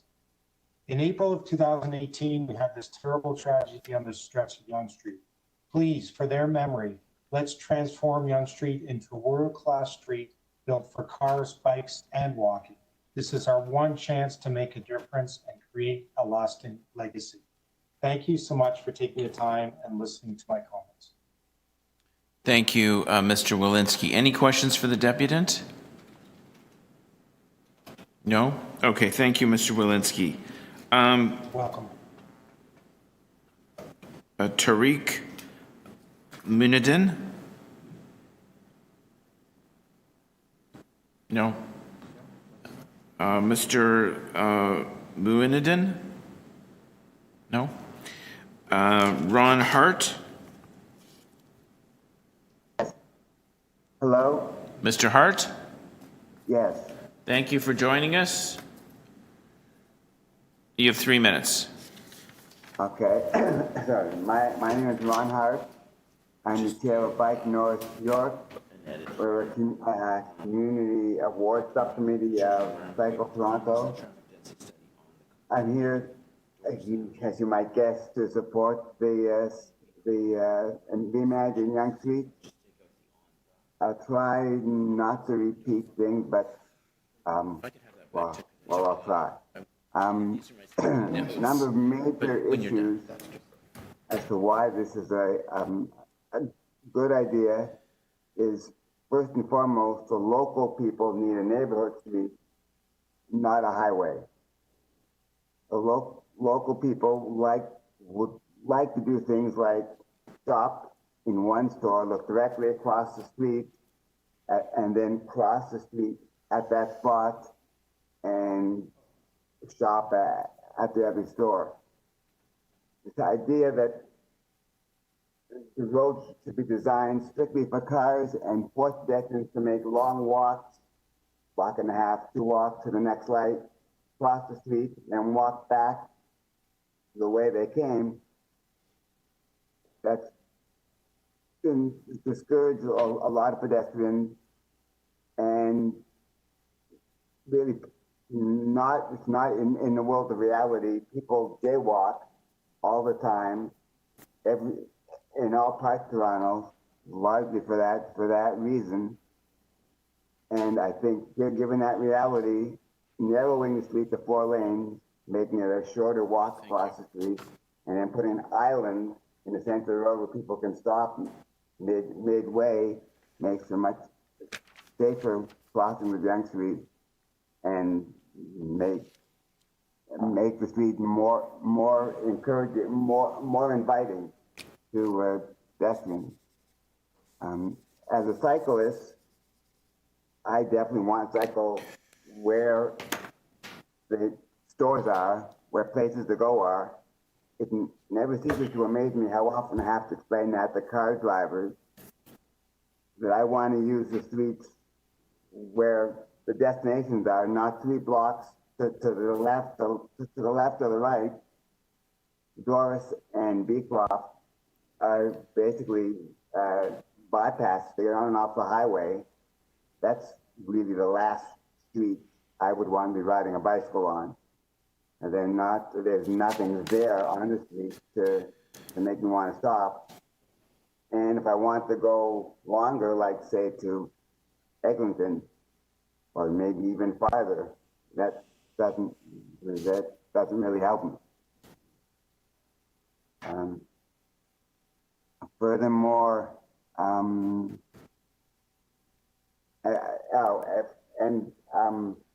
can look at the Bloor Street and really streets all over North America. When you make them more pedestrian and cycling friendly, business goes up in a large part for the reasons that I stated, and also because pedestrians and cyclists both spend more money than people who drive by car. Virtually all stores. Yeah, okay, if you could wrap up here, a little over 3 minutes. Oh, okay. I think that this project, as it's designed and been studied multiple times, coming to the same conclusion that it makes the neighborhood, it makes the neighborhood more of a neighborhood, and that's what everyone wants. The city of Toronto should be a city of neighborhood. Yeah, okay. Thank you. Thank you. Thank you very much, Mr. Hart. Any questions for the deputant? No? No. Okay, thank you. Thank you very much, Mr. Hart. Saman, oh my gosh, Tabasinjad is not on the line. Saman? No. Jim Hedger. Hi there. Mr. Hedger? Can you hear me? Yes. Okay, thank you for joining us. You have 3 minutes. Okay, thank you. My name's Jim Hedger. I've lived at Yonge and Finch for just over 10 years. I'd like to speak in favor of Transform Yonge Street. I'd like to recall much of what Gideon Foreman said about the environmental benefits of this proposal. I don't want to be redundant, but I do want to add my voice to amplify his words. The antipathy towards bike lanes and bike riders is incredible and saddening, especially given the increase in injuries and deaths of cyclists and pedestrians in collisions with drivers in our city. I'd like to respectfully remind the committee and community members that what we're talking about is a generational upgrade of an old and tired thoroughfare. We're building something that will affect Willowdale and its residents decades from now, and focusing on the past is a poor way to plan for a future that will be vastly different from our present. As things stand today, Willowdale is treated like flyover territory, an urban landscape commuters travel through at high speed to get to and from other parts of the GTA. Yonge Street, running through the middle of our community, functions as an enclosed highway, a short stretch of dangerous road splitting our neighborhood in half. Willowdale is already isolated by physical and urban geography. We're never going to be a destination for other parts of the city as long as we have an uninviting streetscape, which is considered passover or flyover territory, and we can do better. There's about more than 80,000 people living within walking distance of this stretch of Yonge. That number is going to grow significantly as Toronto is one of the fastest growing municipalities in North America. Yonge Street is not built to foster a growing community. It is currently built to push as many vehicles north or south as possible. We can reduce and divert that traffic and create a vibrant streetscape that will foster business growth and create a better and safer community. Let's look to a future where people will drive less frequently and where those who do will be driving vehicles that are better able to assist drivers. Like the signal improvements we're seeing to the TTC, vehicles will be able to, flow closer together. Traffic will better organize and space itself. We'll be able to utilize less space to enable the same or even greater levels of vehicle traffic. As trends towards working from home and home delivery will continue after the pandemic, it's not difficult to envision a future with far less vehicle traffic. And lastly, let's remember that TTC is punching its way up into Richmond Hill. That'll effectively make Willowdale a new uptown, much like Yonge and Eglinton is today. We need to look at that future, rather than one based on the 1980s, when planning the center of our community, how it's going to look, how it's going to function, and how it's going to welcome people to our part of the city. Taking a dangerous and congested stretch of undeclared highway and transforming it into a modern main street is the smart planning our children will thank us for in the future. And I thank you for your attention today. I hope you support this project.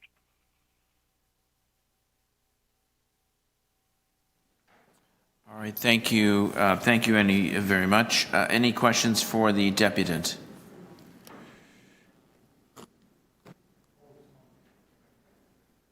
Okay, thank you very much. You could try this name. He's now on the line.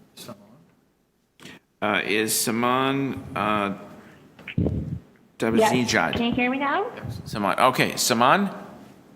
Yes, hi. Okay, hi. Great, thank you. It seems like I was muted before. Thank you for joining us. You have 3 minutes. Hi, everyone. Thank you for having me here today. My name is Saman Tabasinajud.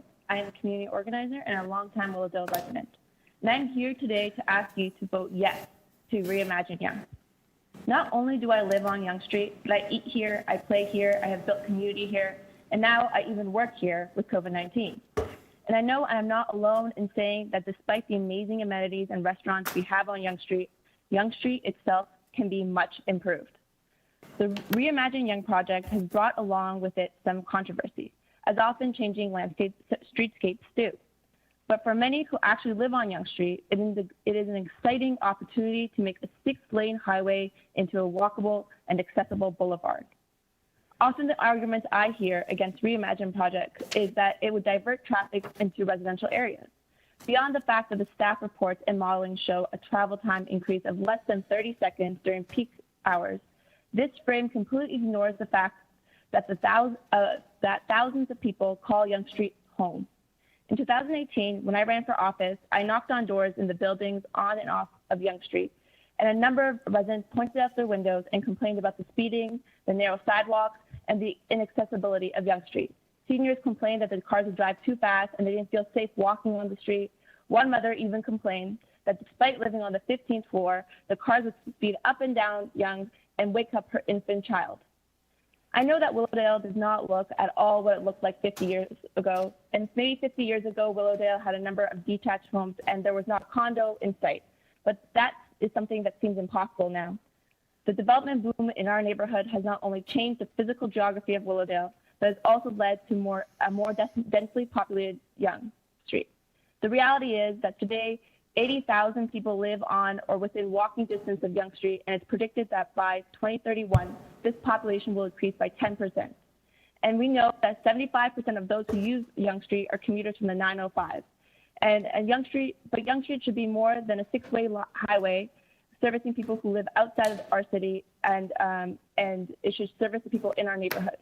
The city needs to plan and treat Yonge Street like the dynamic main street it can be, with tens of thousands of residents, hundreds of local businesses, and visitors from across the city. And perhaps 50 years ago, the city council could not imagine what Yonge Street would look like today. And that's probably why there's a 6-lane highway going through what's now a bustling and densely populated urban neighborhood. But today, we can predict what the population pressures and the environmental crises our city and our neighborhood will experience within the next 50 years. You have a historic opportunity to build an accessible main street that will service the tens of thousands of people who live on and right off Yonge Street. We know that public transit and active transportation will be the best way forward and the best way to move a growing population with the growing crisis of climate change. And we need to ensure that we are building a sustainable future. That's why I'm asking you today to vote yes. The 80,000 plus people who consider Yonge Street their home are looking to you. I thank you for your time. Thank you. Thank you very much for that. Any questions for the deputant? No? Okay. Thank you. Tina Guga.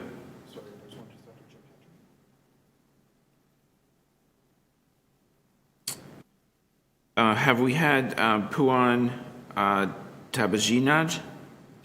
No, I'm here. I can go. Oh, now. okay. I'm sorry if I made a mess of your That's last name. okay. Thank you. Thank you very That's much okay. for joining us. Tabajinaj. You have 3 minutes.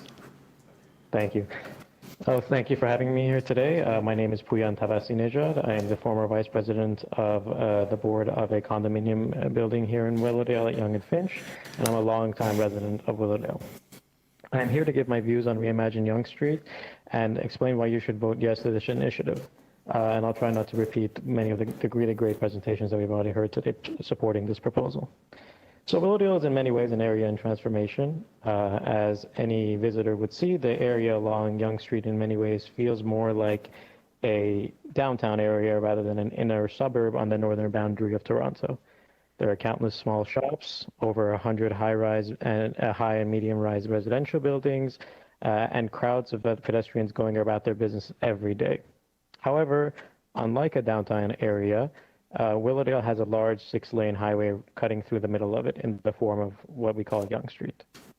There are no bike lanes, and the sidewalks are often too narrow to accommodate the large number of pedestrians using it, a reality even more relevant in a post-COVID-19 world. Indeed, the residents of Willowdale have expressed their desire to see their area grow into a livable and walkable neighborhood in its own right. They expressed this in the consultations held over this proposal in the past 2 years, and perhaps more importantly, they expressed it consistently in voting for the elected official who spearheaded and introduced this proposal, Councillor John Fillion. Likewise, the fact that, to my counting, around 80% of the speakers that have deputed today support the proposal is indicative of this majority support in the neighborhood. As such, Council has a mandate to approve this proposal. Indeed, and not only has a mandate, in my view, it has a duty to do so, to allow the people of Willowdale to have their say in allowing their neighborhood to reach its true potential. In fact, it's a bit baffling to me how a proposal so clearly supported by the residents of the area, exclusively affected by a proposal, has been held up in council for 2 years. And we should make no mistake, this proposal does exclusively affect Willowdale residents, as previous presentations have noted. Staff estimate an average travel time increase of less than 30 seconds at peak periods as a result of the proposed changes, and so there will be essentially no impact on travel times through Yonge as a result of Reimagine Yonge.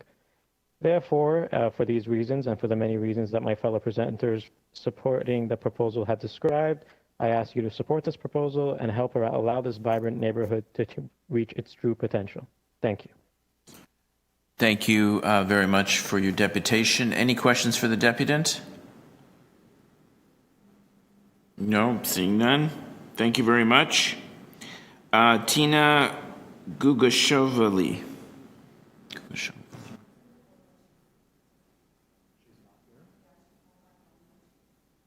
No, she's not available. Dylan Reed.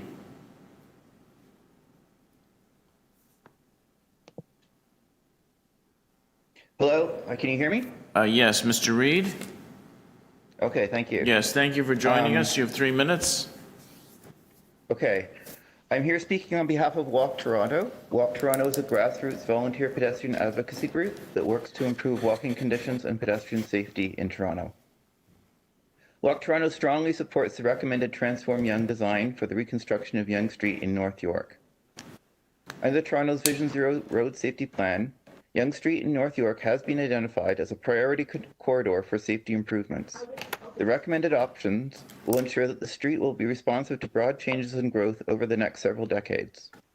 The cross-section reduction from 6 to 4 lanes for motor vehicles, wider sidewalks and boulevards, New and enhanced pedestrian crossings, new traffic signals, and a central landscape median will make walking safer and more appealing in this critical stretch of North York Centre.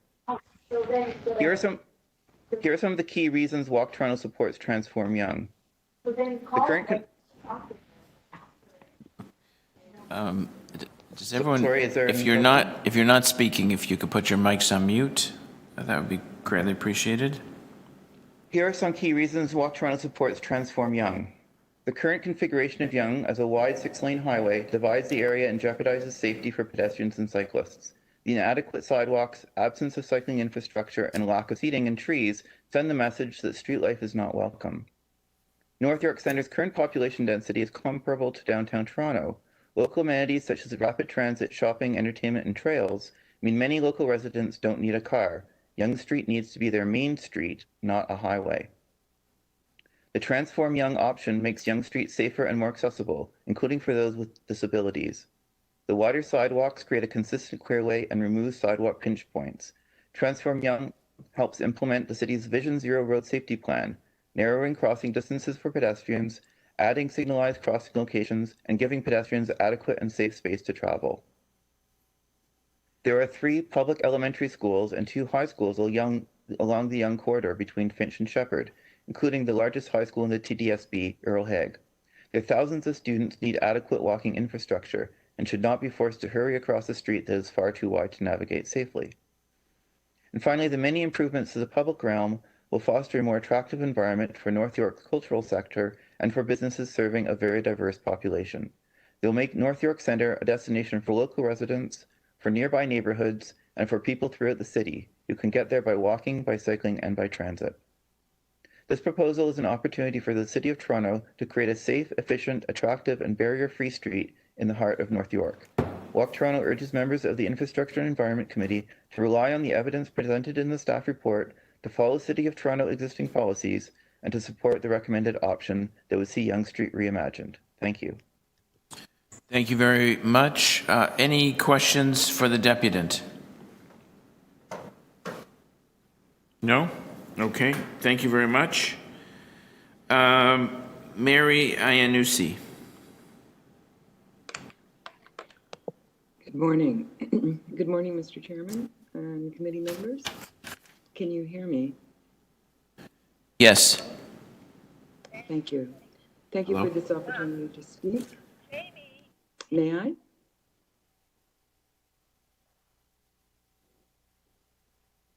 Sorry, may I continue?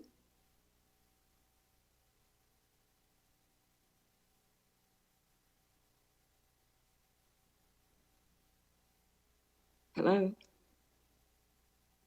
Yes, Hi yes, there, Mary. please proceed. Yes. I'm sorry.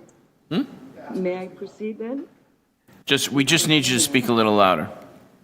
Oh, sorry about that. Okay, I can do that. Great, thanks very much. Is this okay for you?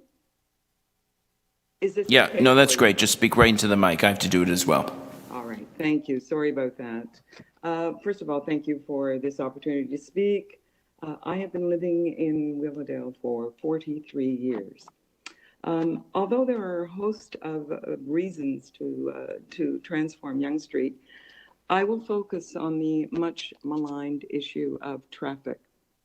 The notion that oppressive gridlock will be caused by moving from 6 lanes to 4 must be dispelled. After having read the 16-page plan summary, it is crystal clear that the numerous studies, with which I'm sure you are all familiar, demonstrate that this transformation will have little to no impact on vehicular travel time.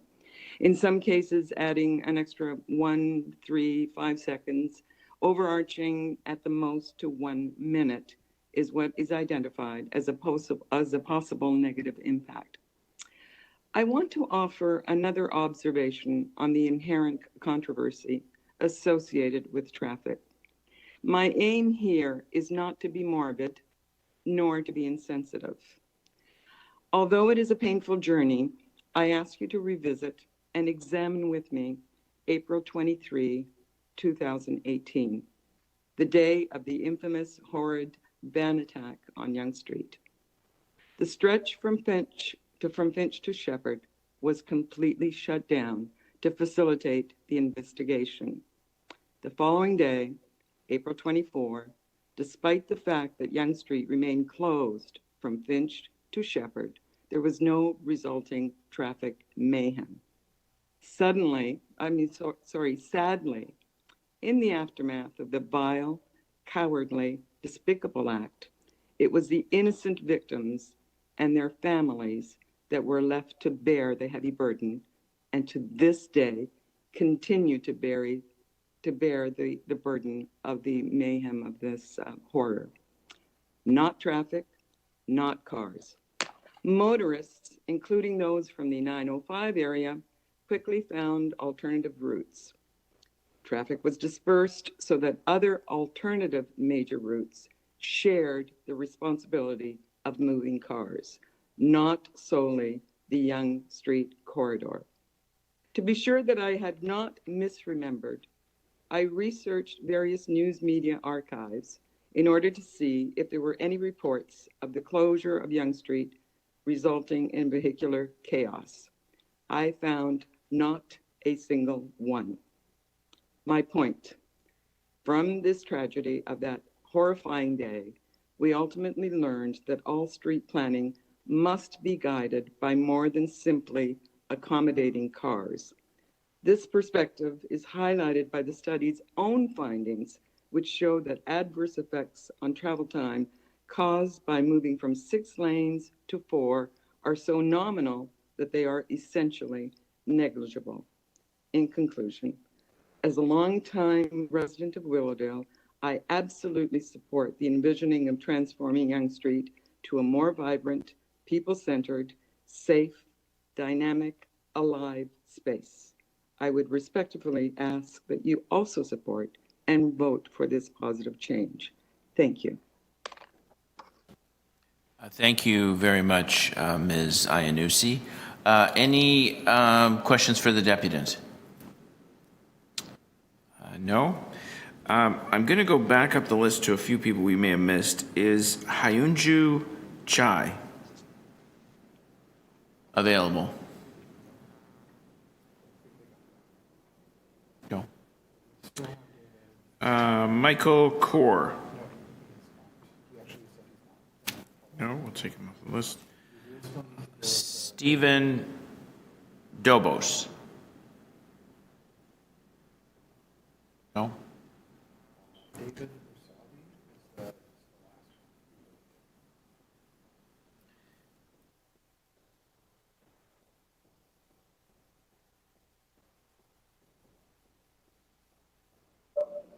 Is there anyone else we missed? We've got one more on the list. It's David Musavi. David, are you there? Good morning, Mr. Chair. How are you? Good, David. How are you? Great, thank you. I'd like to say good morning, Mr. Chair, and to the esteemed committee members. Thank you very much for giving me the opportunity to speak to you today. I'd also like to start by saying thank you to all the various parties that have been involved in moving this project forward, the community leaders, the city staff, and the councillor's office. A little bit about myself. I've lived in Willowdale for about 25 years, and I live right at the corner of Yonge and Finch. I often cross the street east to west on Yonge at Finch Station, and I would describe it, to be frank, at times uncomfortable and even hostile. It is not a main street. That's certainly true, and we should be transforming it in some fashion for it to be a main street. The pandemic has actually given me a real enlightenment in my life. I've taken up riding riding bicycles recreationally. I took out a bike share membership, and I unfortunately often find myself having to drive to Midtown to actually get access to one. But I do enjoy it, and I have the pleasure of doing that across the city. My issue with this proposal is just the degree to which it's become polarized in our community. I mean, there's a lot of debate about different aspects of the plan, and even people questioning for perhaps good measure some of the assumptions underneath the data within them. Where I might have been at one point opposed to the idea, I would say that I'm open to learning more about it.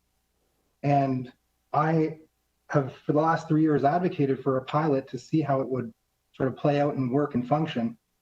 And I do think that this pandemic provides another opportunity. In parts of our city, we've seen the implementation of active TO, where patio spaces have been prioritized, cycling lanes have been at least temporarily installed. And given the pandemic is probably going to take us well through the Q3 of 2021 in terms of social distancing, there might be a great opportunity to try out active TO on this stretch of Yonge and to see precisely how it plays out. It'll probably give everybody in the community an opportunity to reflect on it and see whether they actually like it. It'll perhaps even give drivers in the area an opportunity to modify their behavior.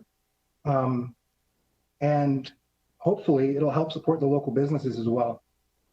So that's it for me. Thank you very much, and I hope you all will consider those ideas. Thank you, David. Any questions for the deputant? No? Okay. Thank you very much. That concludes.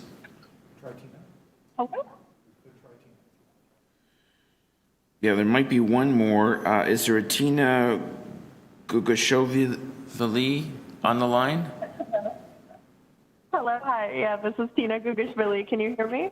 Yes, we can. Thank you very much for joining us. You have 3 minutes. That was a brave attempt at my last name. Well done. Good morning. My name is Tina. I'm a resident of Willowdale.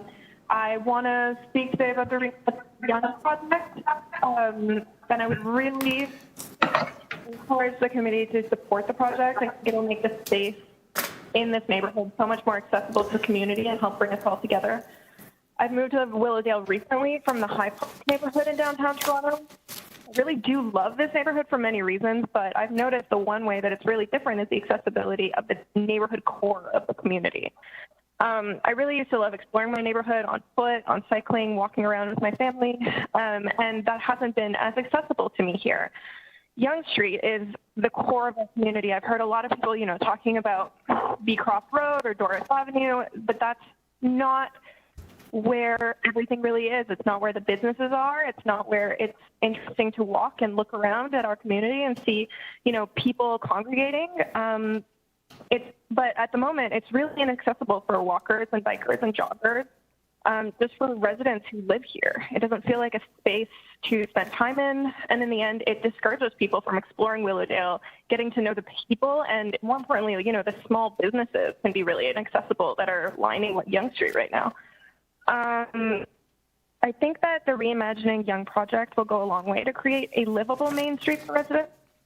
This is a place where people live, and the focus really should be on our ability to use the space, not on commuters that spend time going through the space twice a day.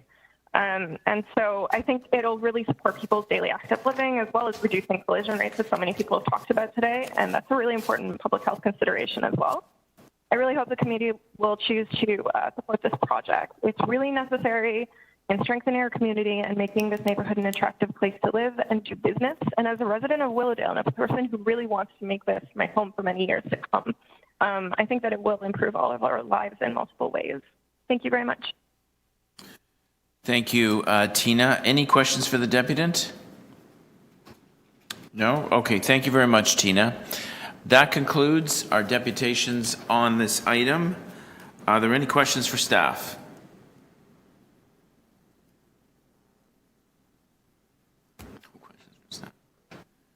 No questions for staff?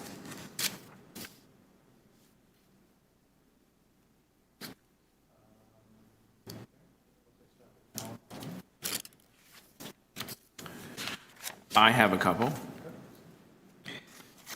I'm not shy. So, and I'll put myself on the timer as well, so I don't drone on. We don't want to hear that. To staff, the Doris Avenue and Beecroft extensions. You've written here that these are really essential to this project. Are there any objections to getting these done first, or that's a requirement to getting them done first? Thank Thank you, Chair, for the question. One of the things that's different about what is being proposed as part of the Reimagining Young report that's before you today is that, yes, indeed, we have taken a step back in sort of the way that the various transportation network elements work in the North York Centre, and we are recommending that the Doris Avenue connection to Tradewind happen first, the Beecroft extension north happen second, and that Transform Young be the third project in that sequence.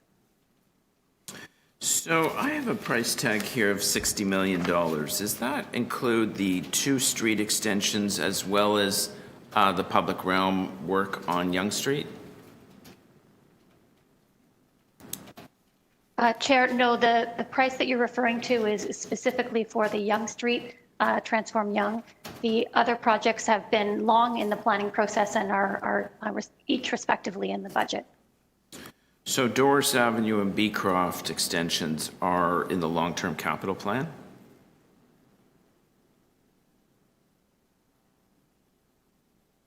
The costs for Doris are outlined in the Doris report that accompanies this report. And the near-term option is in the capital plan. The costs of the extension of Beecroft are being done through the detailed design process that's underway and would be accommodated in the capital plan as those development properties are unlocked. So we don't know what Doris and Beecroft cost at the moment. We're waiting for an engineering report or something through the budgetary process, or? We do have estimates for Beecroft. I believe it's about in the range of 28 million, sorry, for that project. It's through the stage gating process. We refine the budget as detailed design continues and bring that above the line. Keep in mind, because these are road extensions in regards to the service road pieces, they are funded largely through the development charge process. Right. Can we then say that what's before us in both 18.1 and 18.2 is about $100 million? If we adopt it. There are certainly large transportation network improvements proposed through these 2 reports. Yes, it is a large transportation network improvement for North York Centre in keeping with the level of development of residential and projected employment for the zone. Okay. Now, currently, we're only meeting about a third of our road surfacing requirements across the city. Would that number drop if we adopted this project? This is going to take a lot of money out of our capital plan. We're only doing a third. Would that drop to 20%, or we really haven't run those numbers? They're funded through a different process in the capital budget. So all of these 3 projects are funded through the growth program, which is different from the state of good repair program budget you're referring to. What's noted, though, is that part of the costs of Transform Yonge would be funded through state of good repair because it is in need of reconstruction. It is at that life cycle end state and does need to be reconstructed. So that would be part of the state of good repair program, and then the improvements would largely be funded by our growth program. It wouldn't reduce the state of good repair funding for other projects. So Yonge is scheduled for reconstruction anyway. I mean, is that?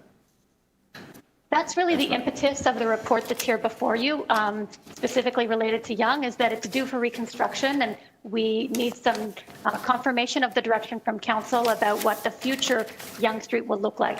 Keep in mind that the reconstruction is planned for Yonge Street in the 2026 or so window.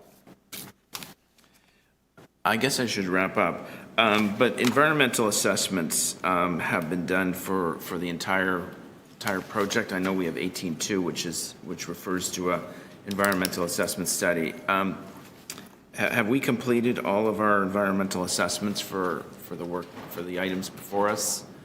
And they've been signed off by the minister and ready to go, or we're doing work on that file? Thanks for that point of clarification, Chair. So the Beecroft extension is an approved environmental assessment that we currently have in the detailed design process. The Doris connection at Tradewind is a previously approved environmental assessment that we are currently bringing forward an addendum as directed by council to look at the alignment of that connectivity and achieving that connection sooner.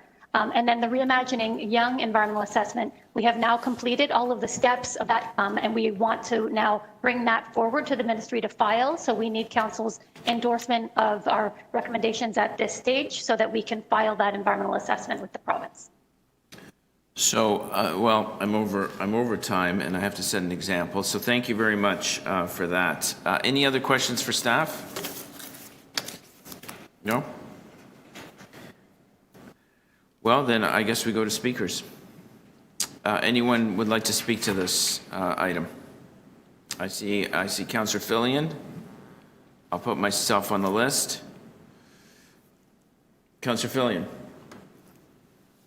Thanks very much. First of all, thanks to all the speakers, really terrific. And I think it's very obvious that the community and the community leaders support Transform Young. And for those who were around when this came through last time, you can see a noticeable difference in the kind of split before and against. And I'd also like to thank the staff who've been, really terrific. Barbara Gray and Greg Lintern, Jacqueline Hayward, Eileen Davila, in really starting these discussions and moving us into the future. I also want to thank John Livy, and who used to be the deputy city manager here, as we know, and I invited John up about 7 years ago to go for a walk along this section of Yonge Street. And at the time, I was just trying to show him the terrible condition of the pavement. And after we finished our walk, he said, yeah, that needs to be done urgently, but there's a lot more here that needs to be done than putting in new pavement. You're never going to attract the kind of business you want up here with this kind of environment.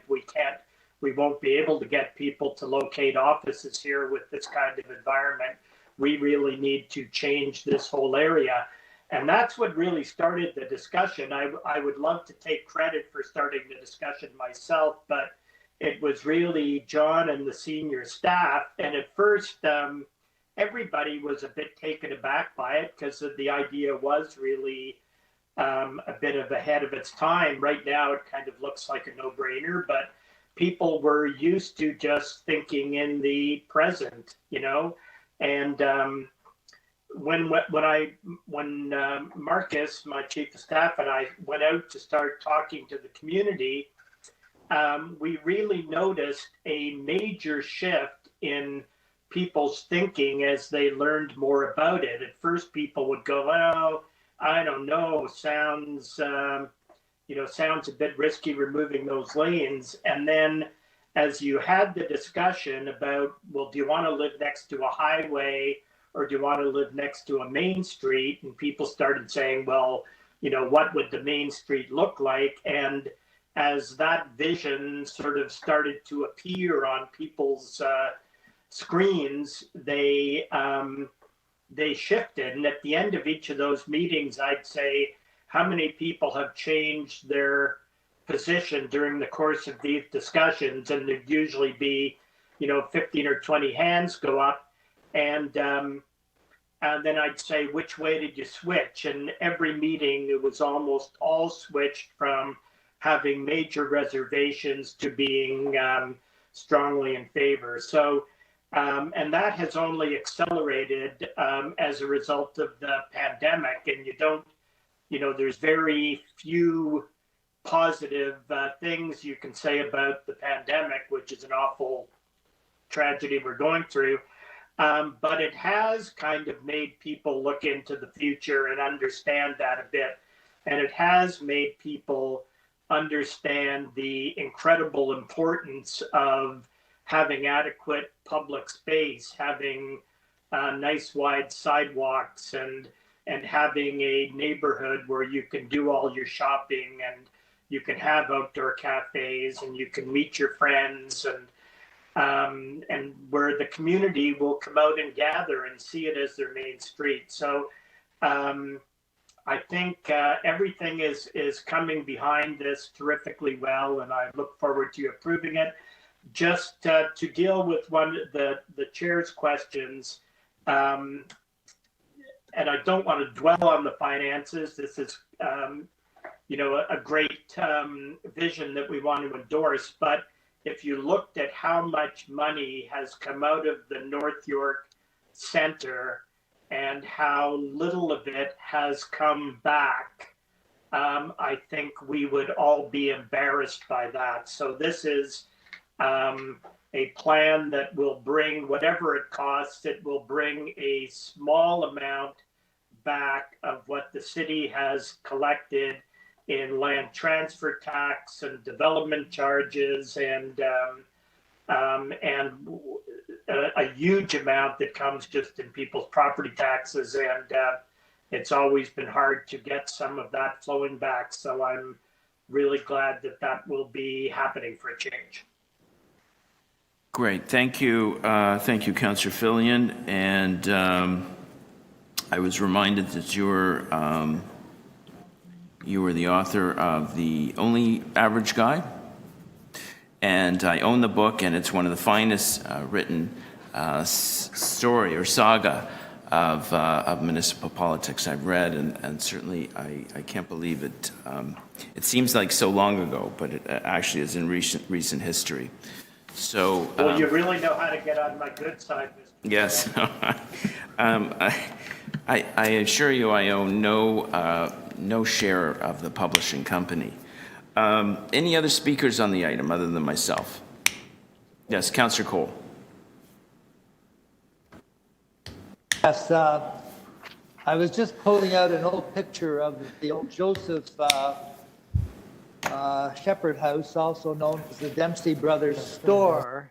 I'm probably one of the few guys around that actually went to that hardware store. I think it was on Beecroft there, Young and Shepherd.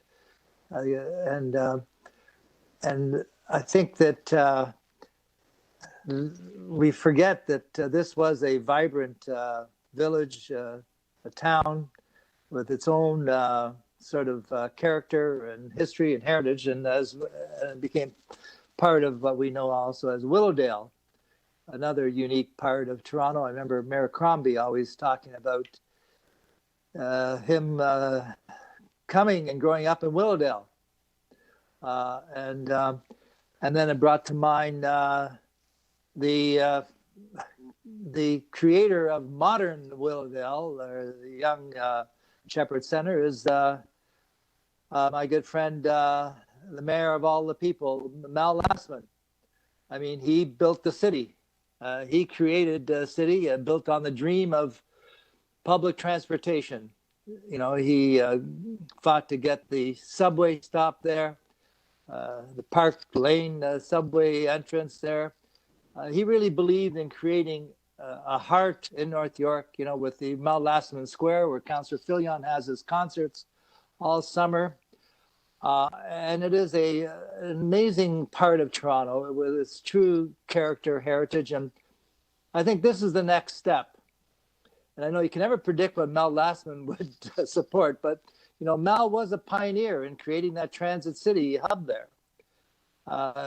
You know, compared to what it was and what it is now, it's an amazing center despite its challenges. But so this is the next step. And if I get a chance, I'm going to call Mal and ask him what he thinks about this next step. I'm afraid to say what he's going to say, but I will call him because he was a forward thinker. You know, he was, and I think he would be on side with making this a real people place. So this is really the next stage of transforming Yonge into a real place to walk, to talk, to slow down, to have a cup of cappuccino, to eat some Slovaki, to eat some patties, whatever it is. We've got to slow and calm life down a bit, especially in light of the fact is people are not going to be commuting like they've done before. They're going to be working from home. They're going to be working locally. They're going to be cycling locally, walking locally. The old days of just getting your car, spending half your day in your automobile, I think those are long gone. And they'll still be with us, but I'm just saying they're changing. So again, I support this new people place for Young Shepherd, North York, the heart of North York. we've got to really put some humanity back on the streets and the sidewalks. They're in the people's hearts and where they live, but let's put it out on the street. And I think Transform Young is all about putting a heart and soul on the streets and sidewalks of North York. And I commend Councillor Filion for carrying on Mel Lastman's dream. Thank you. Thank you. Thank you, Councillor Cole. You forgot to mention the subway, the Spadina Expressway. The Deputy Mayor Amena Wong to speak. Yes, thank you, Mr. Chair. I will not be supporting the report. I do not believe that we should be putting bike lanes on Yonge Street. I have a different point of view than Mike Cole. I think Yonge Street is already vibrant. People are already walking on the sidewalks. The proposition that they are not walking on Yonge Street, they aren't going to restaurants, I think is completely false. I've been on Yonge Street during the summertime. The restaurants are vibrant. People are going to the stores. So to present the proposition that that's not the case, I think is not a responsible arrangement that I can agree with. Secondly, this idea that people aren't driving cars anymore is a second complete falsehood. And if you want any proof of that, drive on any street, go on any street, walk on any street in that community. And what do you see in that community? You see driveways. And what do you see on those driveways? You see cars. Why do they have cars? Because they want to drive. Thirdly, in terms of finding ways to get through the community, there aren't a lot of options. And Yonge Street is an important arterial corridor. If you wanted to put bike lanes in that area, I think that you should still go to the ring roads. Thirdly, this is another arrangement in which we are further creating congestion in the city. From an economic development point of view, we are continually taking out road space. It will take longer once we pass COVID to drive in the city.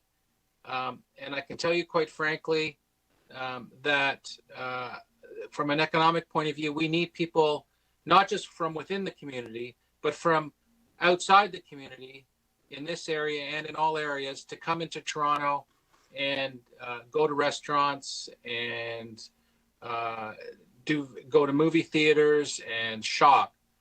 And if you make it harder for them to drive, they won't come anymore. And so from an economic point of view, this does not make sense. And for all those reasons, I don't find myself in a position to support this report. Thank you, Mr. Chair. Thank you, Mr. Deputy Mayor. If there's no other speakers, Councillor Layton. Yes, thank you. And I'll try just to be very brief. I just wanted to commend our city staff for their hard work on this item. To the local city councillor, Councillor Filion, I think you've done a remarkable job in bringing your community together, where once that we saw, and those of us here last term saw the division that was taking place, and I think that you've done enormous work bringing people together on this particular file, and to the community. It's really easy to be afraid of change. In fact, the easiest thing to do in this job is nothing. It's so much harder to see a vision and help bring to light the type of change that we need to see in our community, whether or not it's how we use our roads, how we get along, how we live, how we support the least fortunate, to be able to passionately drive a significant change that will impact generations of Torontonians is a brave undertaking and step to take. And for the community that is keeping an open mind, it's a brave thing to start talking to your neighbors about something that is contentious, and it's difficult. And I know, because I've been there probably my whole life. These are necessary steps that we're going to have to take if we are to achieve some of our wider goals that we have as a city, particularly around road safety and around climate change. These are necessary steps. And so I'd just like to once again commend the local councillor and staff and the community for taking an open-minded approach to what is a significant step like this. But it will have lasting benefits on the community, and I trust that history will look back on this moment as a positive one for your community. Thank you.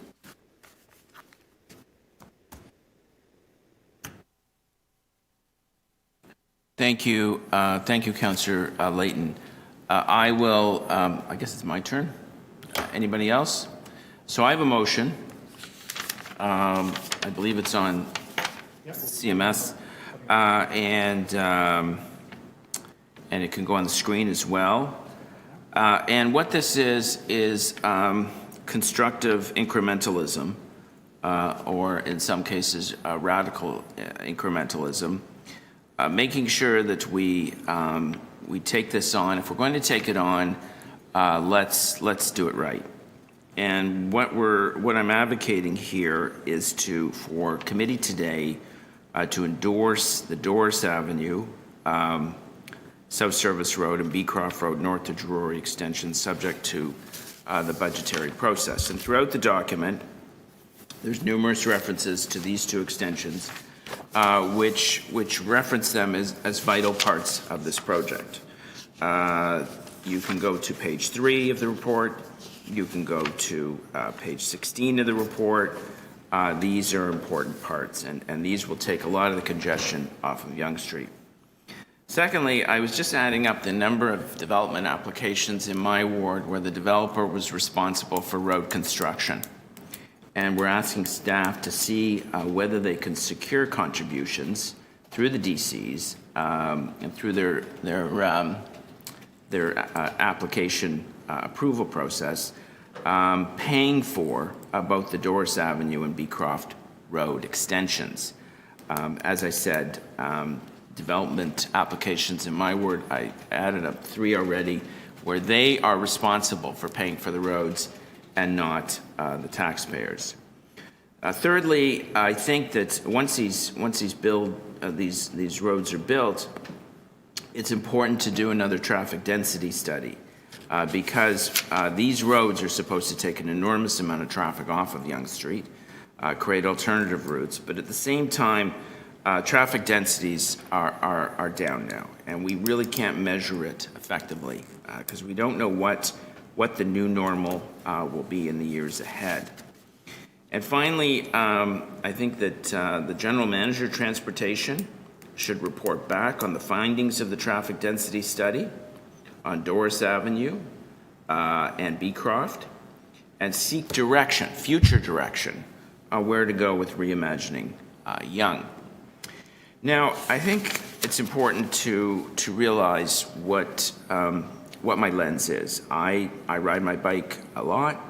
I advocated for bike lanes along Faywood and Wilmington in this council session. I helped bring bike share up to York Centre for the first time in the inner suburbs. So I believe in micromobility and the ability to get around easily. But at the same time, my rough adding up of this project, when all is said and done, is close to $100 million. And right now, we're only resurfacing and reconstructing about 1/3 of the required roads throughout our city. And it represents one of the biggest complaints we get at councillors' offices, that we are not making our roads safe, we're not filling the potholes, we're not resurfacing, and it's an embarrassment. And if you look at what a city is really responsible for, that we do everything at the city. We do too much at the city. We take on federal responsibility, we take on provincial responsibility, and of course we do municipal. But road resurfacing and road repair is really a core service delivered by municipalities, and we're not there. At the same time, I think we have to look at what Yonge Street is today, and I'm there often. I'm in Mel Lastman Square. I walk up Yonge Street sidewalks are wider than anything we have in York Center. I see the cafes set up. We've approved many cafes at North York Community Council. I just think it's a wonderful area of the city. Could we do more? Well, yeah, of course, we can always do more. But it is truly a beautiful area of the city, and I think we should be proud of it.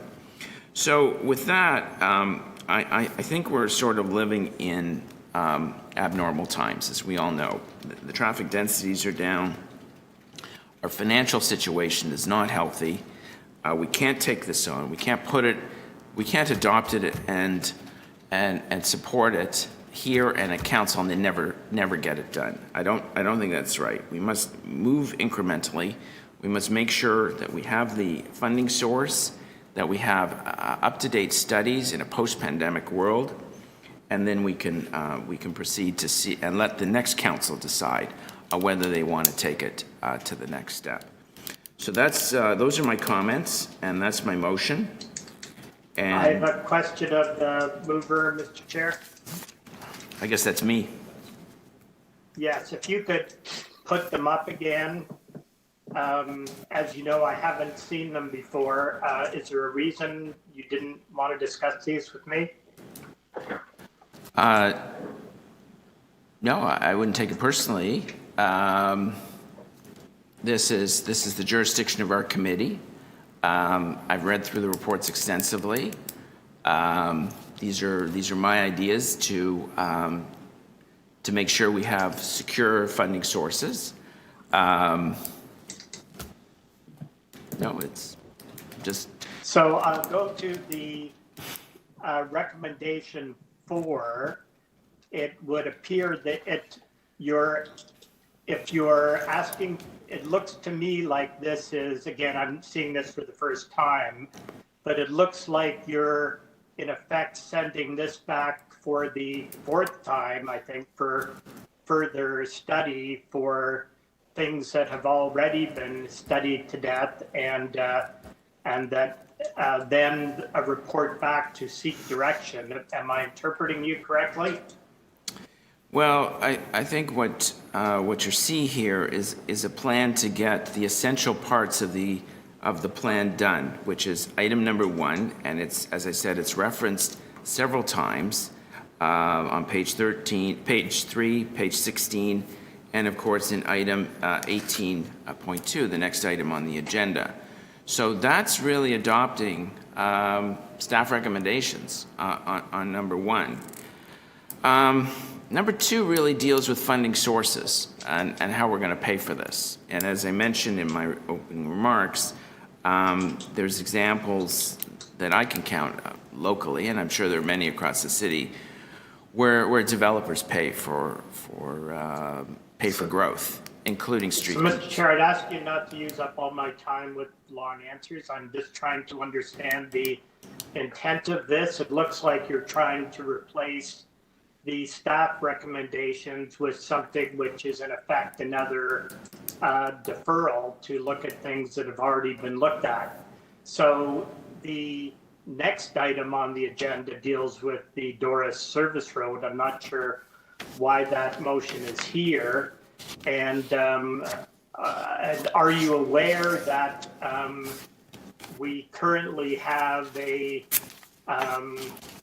way of generating Section 37 funds and development charges in the North York Center that does have developers paying more than they pay anywhere else in the city for development, and that money goes to things such as extending service roads. Are you aware that that's all already happening? Well, it's certainly not referenced in the staff report when it comes to costing the plan. That they don't really mention a funding source. If it's coming from Section 37, then reporting back on number 2 is easy. So is this are you replacing the staff recommendations with these? No. Like, is this an ambush? I really don't understand what it is. That's what it looks like to me. No, I mean, number one clearly adopts the staff recommendations for the committee to That talks support about Doris and Beecroft. Doesn't talk about Young Street. No. Number one. No, it is, we are adding a component to study once those extensions are complete to conduct another traffic density study. That is correct. So you're trying to defer this once again, is the effect of this motion. I have not moved a motion to defer. All I'm saying. But that's the effect of the motion. The effect of the motion. Am I correct? No, I don't really think so. There's another stage of study, but I think as you know, this. So you're sending this back for further study. I'm just trying to. It's not a trick question. I'm just trying to get a clear answer. No. Councillor Fillion, number one clearly says get on with it. And Bill. No, number one deals with Doris and Beecroft. Yes, so throughout the report, it says that these are essential. I'll read it to you. Doris Avenue, this is on page 3. Doris Avenue, South Service Road, and Beecroft, north to Drury, I'm very familiar with are the two report. integral pieces of the transportation network infrastructure required to support and development priorities in North York Centre. Yes, I'm well aware of that. And well aware of that. it's referenced several times.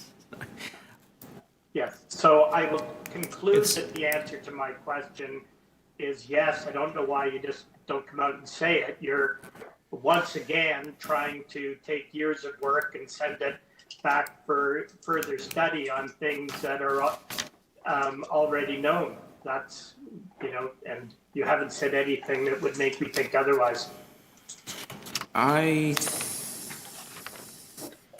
This is not delaying it. This is approving these road extensions, which have to be built first, and they are years and years away. Is there an extra study in there? Yes, there is. So obviously, I would urge the committee not to adopt this, which just sets us up for another World War III at council.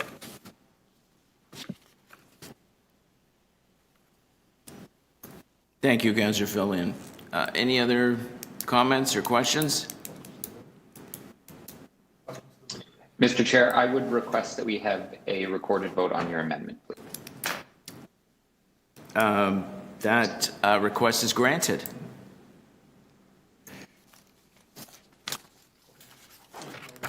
All right, so we're done with questions for staff, we're done with speakers, we're done with questions of the mover. We can put the motion on the screen and on a recorded vote.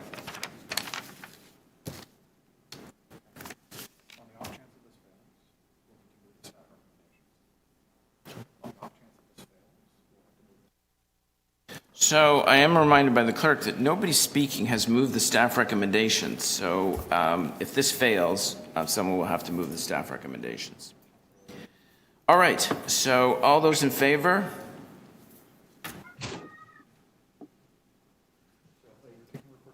Yes, so Deputy Mayor Minna-Wong, myself, Councillor Pasternak in favor. Anyone else in favor? Those, I don't see Councillor McKelvey. Oh, okay, she's left the meeting. Okay. She's dead center with the There's a reason Christmas for that, James. stockings. She's not voting for you. She's not voting. No, she's not visible. No. So, oh, there you are. I mean, did you go? Did you fill some of those stockings over there? Oh my gosh, I was worried about you. You disappeared for a minute. Do you want to vote on this item? Not yours. She's there. Councillor McKelvey, did you want to vote on this item? She's not voting for you, so Okay, you can't all be those doing this. You're out of order. All those opposed? Councillor Cole, Councillor Perusa, and Councillor Layton. No, she doesn't want to. She doesn't want to vote. If she doesn't want to vote, that's fine. Okay. Okay, so the item loses 3-2. Okay, so who's going to move the staff recommendations? Okay, Councillor Cole's moving the staff recommendations. All those in favor? Recorded vote. Recorded vote. All those in favor? Councillor Layton, Councillor Perusa, Councillor McKelvey, Councillor Cole. Those opposed? Deputy Mayor Minna-Wong and Councillor Pasternak. And that carries. 4-2.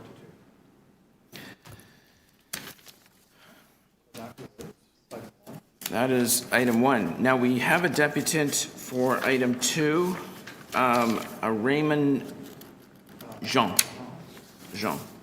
Is a Raymond Jean on the line? Speaking. Hi, can you hear me? Yes, I can. Thank you very much. I'm Raymond Jean. I'm speaking. Can you hear me? Yes, I can hear you. Thank you for joining us. You have 3 minutes. Okay, so for this item, I sent in 2 submissions. One is starting with IEC, and that's the note that I'm going to refer from, and so it's very diagram heavy, so you should have that in front of you. The other one is a design report for city staff if you do decide to go forth with it. Basically, I'm requesting a deferral on Doris extension. I'm requesting committee to defer this item because I came up with a more efficient two-phase design, which is high capacity, multi-module, and safer for all road users. And as you can see, the problem with the staff design is that it's an offset intersection, which by nature is very dangerous, and it requires 4-phase. So in other words, every single road user, whether it's a driver, cyclist, or pedestrian, they're going to have to wait a maximum of 4 red lights before they get their green light to proceed. So I've come up because the area borders on the high density North York secondary plan, and there's a lot of turning, high volume of traffic at this intersection with high volume of turning traffic. The approach that I take is I've looked at it as if it was a highway interchange, and I redesigned it from that perspective using a double crossover design. And that basically, and if you could see on page 3 of my submission, you could see that every single left turn, right turn, straight through traffic at Doris, Tradewind, Shepherd is handled with just 2 phases, a eastbound phase and a westbound phase. That's all you need. And it's safer for pedestrians and cyclists because it reduced all the numbers of cycling vehicle and pedestrian vehicle and vehicle conflict points, and also their severity. As well, I introduced pedestrian safety islands, so we break up the 4 to 7 lane crossing into 2 sets of 2 to 3 lane shorter crossing that are more manageable and more safer for pedestrians. I also introduced a center median multi-use trail so that all of a sudden you have cycling infrastructure at this interchange, which is something that city staff did not design because they cannot design it into an offset intersection. Everything fits within the city's right of way. So that whole chunk of, right now, the problem is that chunk of land, that park at the northeast quadrant, the city doesn't have, doesn't own it.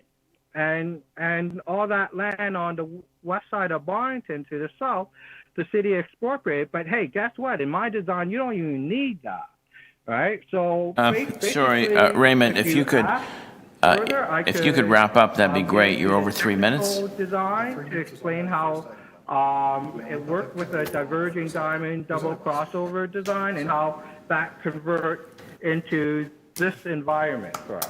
And it'll be a lot safer and more efficient. Because one of the issues with Transform Young, that it directs more traffic onto Doris here.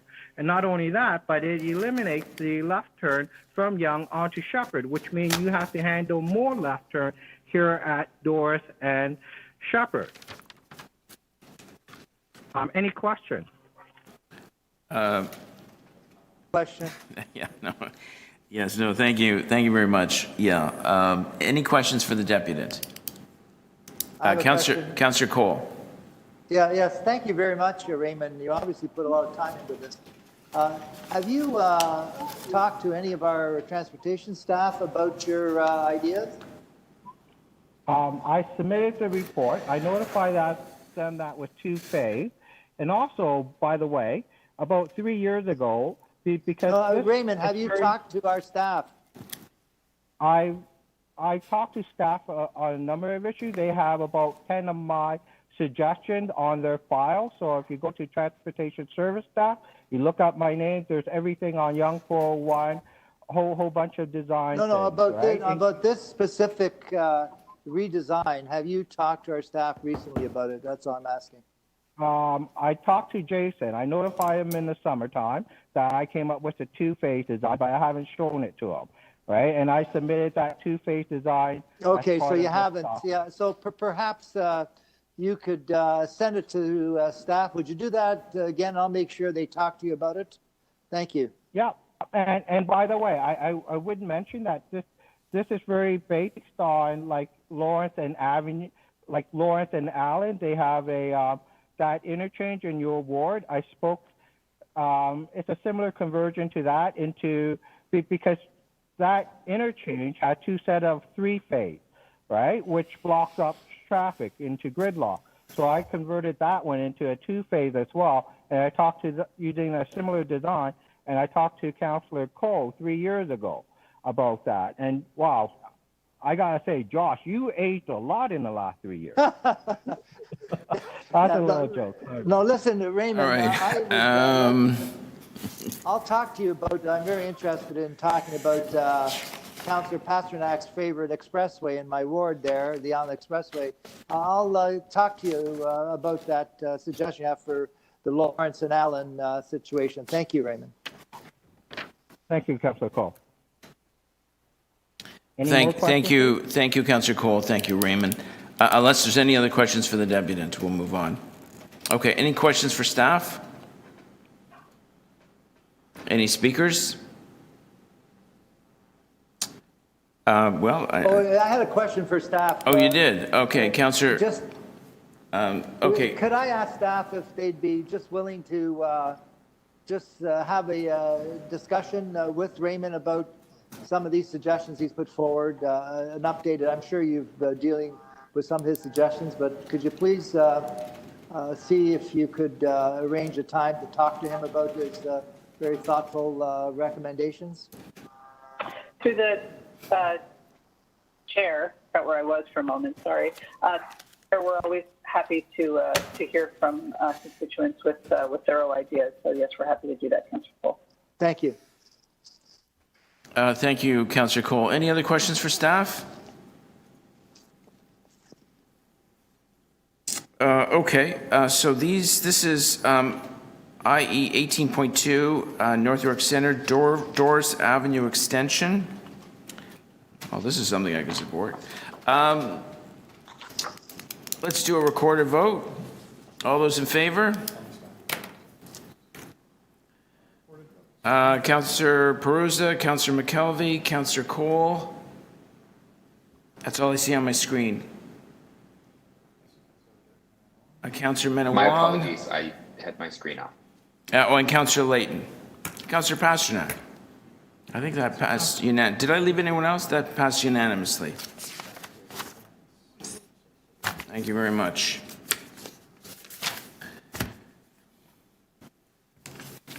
Okay, let's. Yeah. So, Deputy Mayor Menawong, did you hold requested road safety initiatives down, or did Councillor Layton? There's a little debate here. I have the same question that I asked, so they should be ready with it. How come this is not at North York Community Council and it's at this committee. Usually it only comes to standing committee when a road is shared by 2 wards. Well, I'm gonna let the. Through the chair, I can answer that question. Jacqueline always has an answer. Okay, Jacqueline, Ms. Hayward, please. Through the chair, the reason that this report includes the speed limit reduction locations is because they're a follow-up to the 250 kilometers of arterial road speed limit reduction locations that were brought forward as part of Vision Zero 2.0. They're part of the overall Vision Zero 2.0 strategy. And we brought forward a package of speed limit reductions in that report, so this is a follow-on. Can I ask the clerk if I'm correct in my interpretation of how that generally the change in speed reductions go through go through Community Council?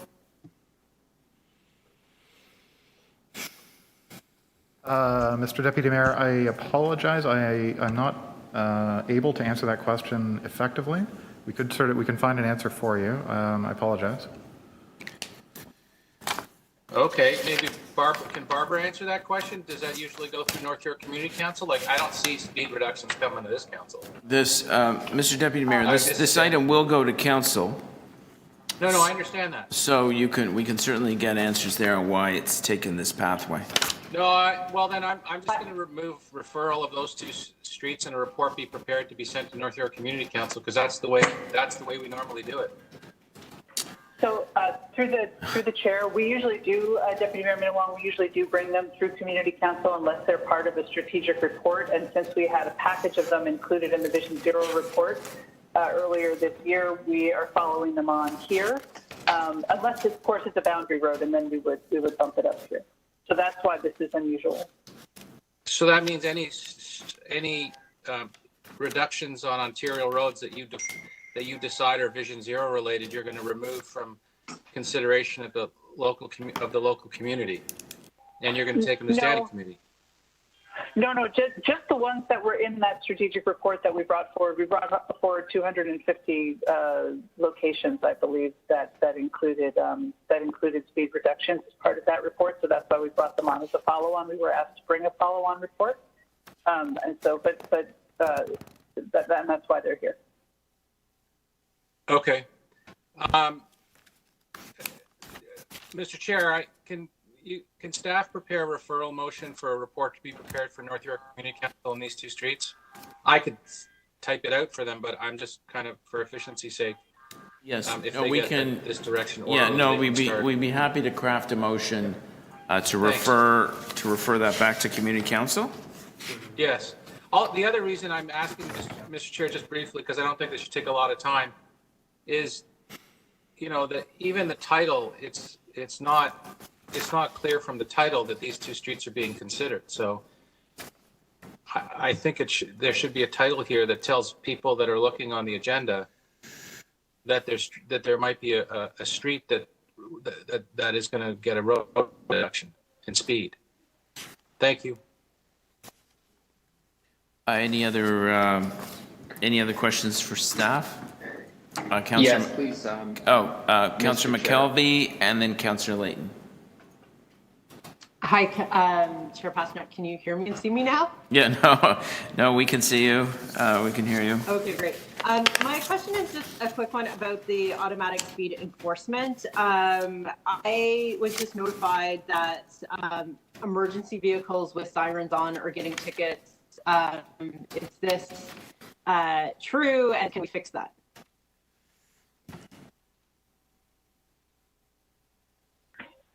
Through the chair. So for emergency vehicles, if they are on their way to a call, which would mean they would be having license sirens on, they should not be captured. There's a reconciliation that we do when there are issues where emergency vehicles are erroneously getting tickets. So we will certainly look into that. We can take a location, and I think that if Dave Swaddle here, if he has anything else to add, but I believe that's the way we do it.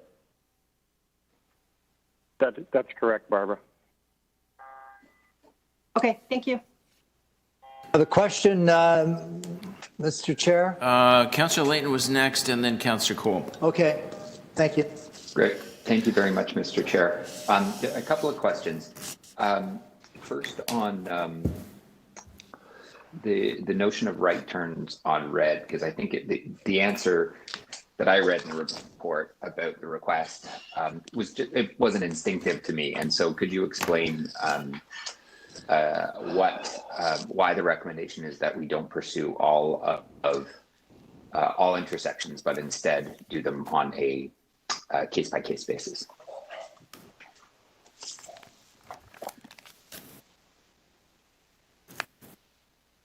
Councillor, through the chair, we've reviewed the notion of right turn on reds and determined that at a number of locations where there is an imbalance with large pedestrian or cyclist crossings on one leg of the intersection, but very low on another leg of the intersection, if we have ban right turn on reds, that will force additional conflict points with the larger volume crossing side. So we really don't feel it's appropriate for all intersections. It's appropriate where it meets certain conditions in terms of sight lines and other conflicting issues.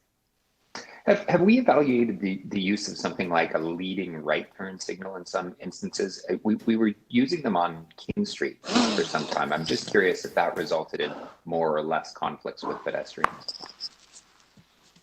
Through the chair, that's a great question. We don't have assessments on whether it resulted in more or less conflicts. It can be a confusing setup, but it is something that we can recommend where it makes sense to clear intersections from a traffic capacity perspective. It's not as supported from a pedestrian safety perspective because it can be confusing. Pedestrians can, even though they don't have the opportunity, they don't have the signal to proceed, they sometimes do proceed because that's what they're used to doing. Have we examined the condition that's been created with right turns on reds and advanced pedestrian intervals? So I'm happy to jump in here, and I think Roger Brown is also on the line regarding the signal. So I think on King Street, which is where we've most recently deployed a significant number of modifications to signals to support both transit and the crossing of pedestrians. You'll note that we actually had to look and design each one of those intersections quite carefully because of the pedestrian volume. So in some cases, we've added leading pedestrian intervals to be able to clear the queue. In other cases, we weren't able to do that. In some cases, we weren't able to enable right turns, and in other cases, we did enable right turns. And in part, it's just because of how the cross traffic at that intersection functions. So it really does need to be designed. The places where we've added LPIs or leading pedestrian intervals throughout the city are ones that we have taken a look to ensure that the pedestrian volumes can be managed and there's no unintended consequences to putting them in those locations with right turning vehicles. Can I ask about is there an issue with the automated speed enforcement at the processing level? I know there's a big section here about the processing. So through the chair, if you're referring to the courts process, is that what you're referring to? Yes. Yeah, so I mean, I think one of the things that we put forward as part of this initial batch of automated speed enforcement cameras is we have 50. Most of the jurisdictions in the GTA or in the province who have moved forward have had a significantly lower number. And in part that was because we were concerned about the capacity of the courts to be able to process appeals. The courts have done, I think, a tremendous job in trying to provide information out to people who do get tickets so that they can actually look at the camera feed and see what that looks like so that they perhaps will reduce the number of appeals. But we continue to work through those issues of volume, yes. And just finally on community safety zones, you're proposing a new list of them. Do you systematically go through the city to identify them, or is it based on request? Because we've had some requests from community ones, we put them through. I don't see them on the list, but they were relatively recent. So I'm wondering what brings them to be evaluated? Through the chair, this list includes all schools. So we have added the private secondary schools that weren't previously in the community safety zone list. So we now have community safety zones in all school locations across the city with this report. And is it just the adjacent streets or is it the area around them? So it is an area around them.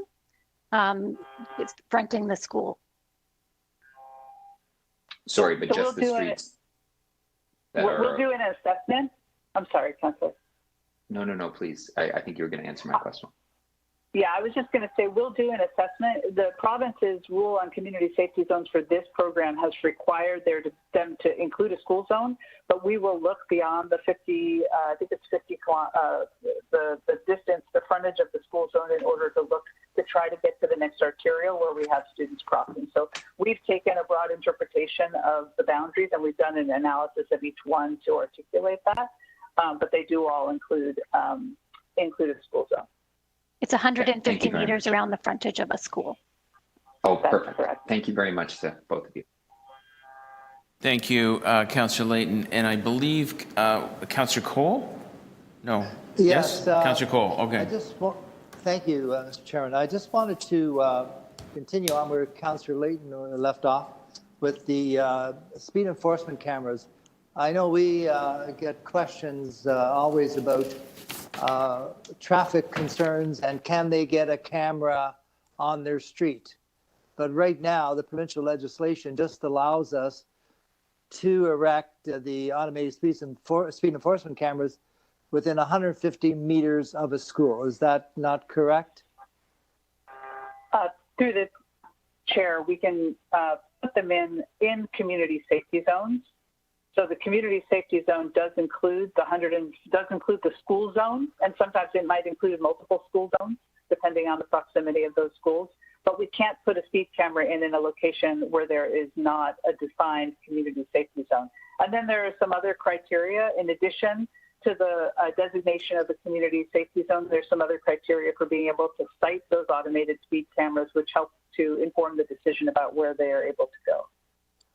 Yes, and so those community safety, there was such a thing, we see signs up in the city that says seniors safety zone. Am I not correct that there's such a thing as a senior safety zone? Through the chair, yes, you are. That was one of the first things we did as part of Vision Zero, was to establish senior safety zones throughout the city with signage and in many cases some modifications to signal timing for crossing. In some cases, those senior safety zones are also in locations designated as community safety zones, but there's not an overlap there that is 100% intended, like there is with the school zones where we're required to have the community safety zones as part of those school zones. So we can't put the speed enforcement cameras where there's a community safety zone, which is near a school, but then in senior safety zones, we can't put up cameras if there isn't a school. Not unless there is an overlap with the community safety zone. Yes, the community safety zone is a provincial designation that we've adopted here in Toronto, and in this particular round of community safety zones, because there were some that were designated many years ago, is my understanding, but this time they needed to be specifically related to school zones. And the number of cameras, we have 50 now, is the number limited by, as you mentioned, the court's capacity to handle them? Or is it limited by budgetary constraints? Why only 50? Well, there are a number of reasons why only 50. In part, I wouldn't necessarily say it has to do with budget, but like with any new program, I think you want to roll things out in a way that is relatively measured to track the new technology. And then also they're all parts of this program. So it's not just the installation of the cameras, it's the communication and education of the community. And then it is also the processing of the tickets downstream as well. So I think it's the whole piece of it that we launched with a 50 camera program with the knowledge that we would likely expand it at some point in the future. And we would bring that request back to council when we are prepared to expand it. Right now, we're moving the cameras around so that we get some additional coverage with the 50 cameras that we have. And one last question is, as you know, one of the complaints about any kind of speed enforcement technology, whether it be red light cameras or the new ASEs, is that this is to get money from people. Where does the money go collected in tickets for speeding through school zones? Where does the money go? Is it goes to general revenues? Can we direct it to go into more traffic safety programs like Vision Zero? So through the chair, I can start, and then I believe Susan from Courts is on the line, and perhaps she can finish. But certainly, that money, I believe, comes into the general coffers of the city. It is not specifically designated for safety improvements for resisted traffic. It's Susan Garasino through the chair. Thank you, Barb. Yes, all revenues collected from provincial fences fines are retained by the city. There is a portion of the fine for victim fine surcharge that's remitted to the province. Could we, as a council, move that all monies from that's your last question. Enforcement cameras be directed into community safety, traffic safety? Could we do that as a council, or is that a provincial jurisdictional item? There are terms and conditions under the Memorandum of Understanding, which is the contractual agreement between the city and the province, that would not allow that to happen. So okay, it's permittable. Much. All right. Thank you. I need a motion to finish. Councillor McKelvey, all those in favor? Opposed? That's carried. Okay, so we've had some questions for staff. Anyone else questions for staff? No? Speakers? Councillor Layton. Yes, thank you very much, Mr. Chair. I have a motion. Yep. This is coming up now.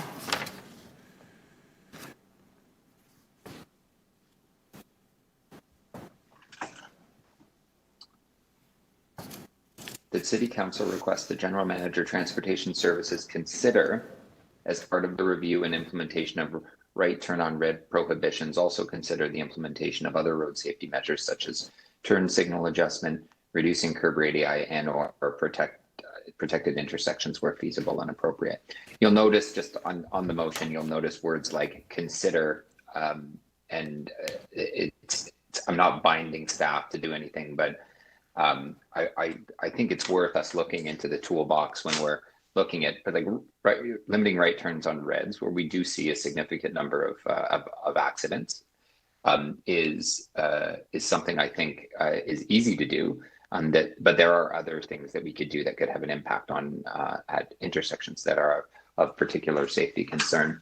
And I just want to make sure that they're also being considered, despite the fact that they may be more significant, they may cost more in the capital budget, but they could have potentially better results. I would just say that I would thank staff for their report and the updates that they've brought forward. I was a little surprised. It was the response around the no right turn on red is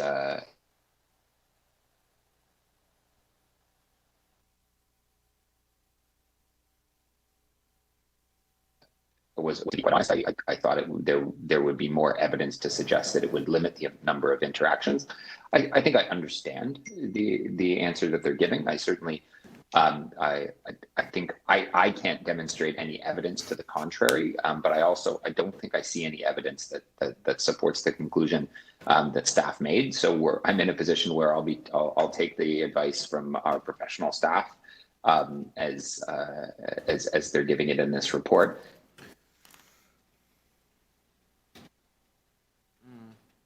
We're having trouble hearing you, Councillor Layton. We're having trouble hearing you.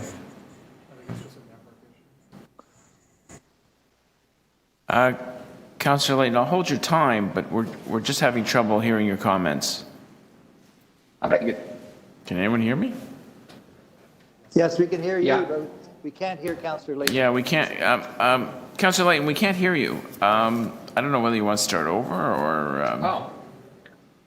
I mean, I can give you an extra. If you want to wrap up, I can give you an extra 30 seconds or something. Because Christmas is coming, we can be a little more generous.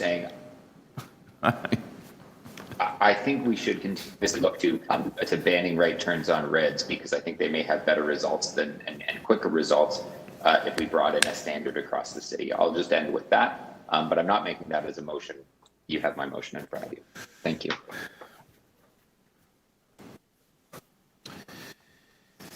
Okay, are there any other speakers on this item? Councillor Cole? Yes, thank you, Mr. Chairman. I just want to again thank staff. I mean, this report just shows the incredible and demanding amount of work that they do, 24/7 on dealing with transportation, traffic issues, traffic control, speed design. I mean, it is endless. And I know in my office, the number one call we get is about speeding cars, too much traffic, constantly, every day. This is the number one request we get through our office or through 311. And I know every time there's a new development application for a new condo, the first objection is always, it's going to be, there's too much traffic already in the area. Why would you add on more cars? So this is an endless task, but our staff has really got excellent expertise in this area, and that's why I'm very supportive of the use of technology to make our streets safer, and the automated speed enforcement devices, the cameras, are another tool that we can use to help make our streets safer, and for people to basically get a sense that there is, someone other than the police that are doing something about traffic. And as you know, the police are overwhelmed with their requests for everything under the sun. They rarely do any moving violation ticketing anymore. It's really dropped off because of the demands they have in so many other areas. So, I just hope that somehow we could develop a greater program where we'd have more cameras available to move around the city to just try to deal with the nonstop aggressive driving. And I think part of it is Councillor Pasternak's fault that he's such a supporter of the Allen Expressway there. And I've got 50,000 cars coming down off the Allen every day at Lawrence and Eglinton. I've got the 401, I've got the Bathurst Speedway, I've got the Avenue Road Highway, the Young Highway. So that is why in my ward, we love the people in our transportation department because they try to help calm things down, try to make our streets safer. So I thank them for all the work they're doing. Thank you, Councillor Cole. Just as a point of personal privilege, I was 10 years old when the Spadina Expressway was stopped. So I don't know how much influence I had as a 10-year-old, but I'm sure it wasn't that great. Any other speakers on the item?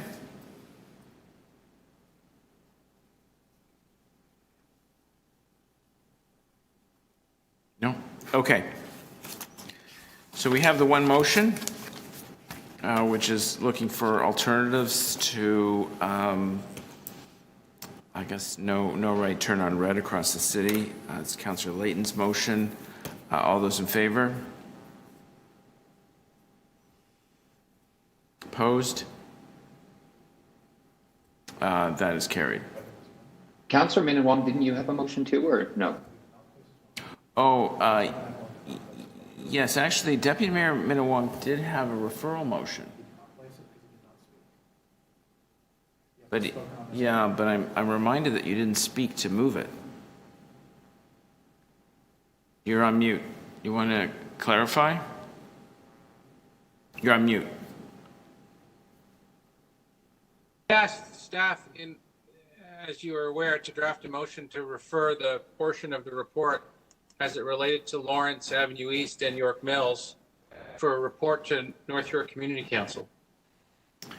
So I don't think we can extrapolate a part of a report and refer it.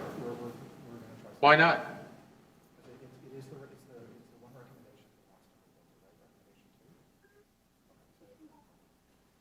Okay, we're going to come up with something.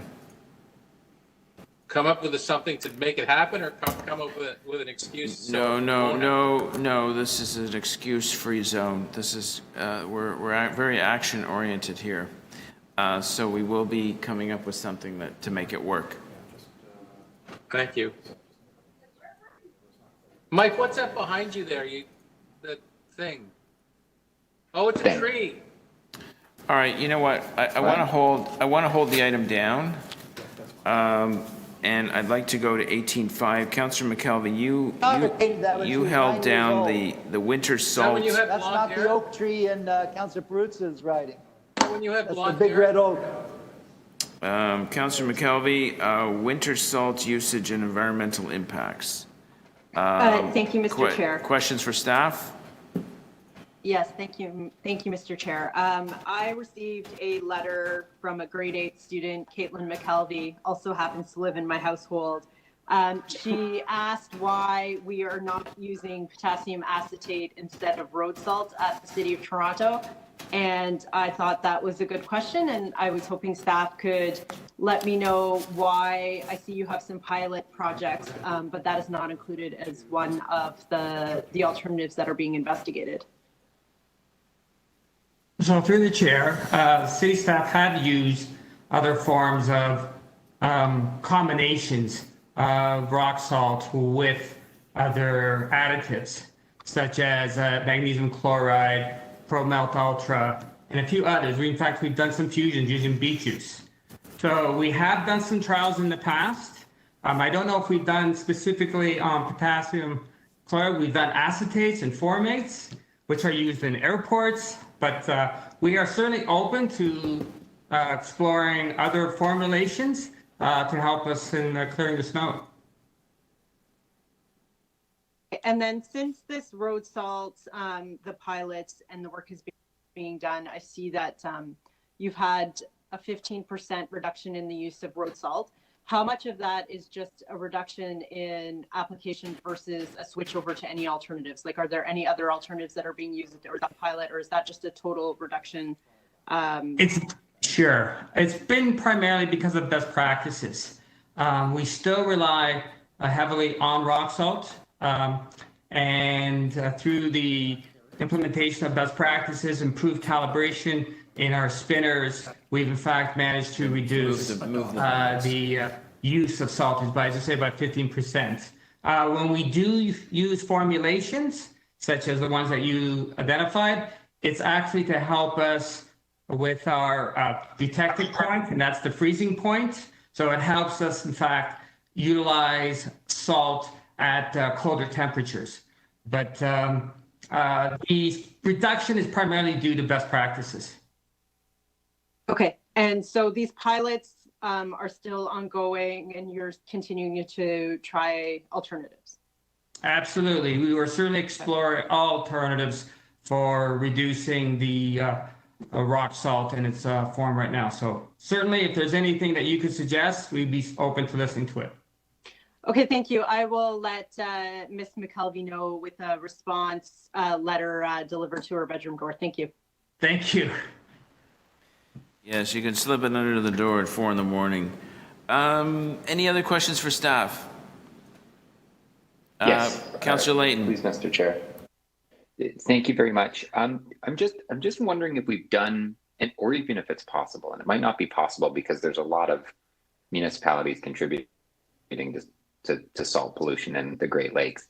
Do we have any idea of the damage that road salts are having on the ecosystem in our watershed? Have we talked to the TRCA?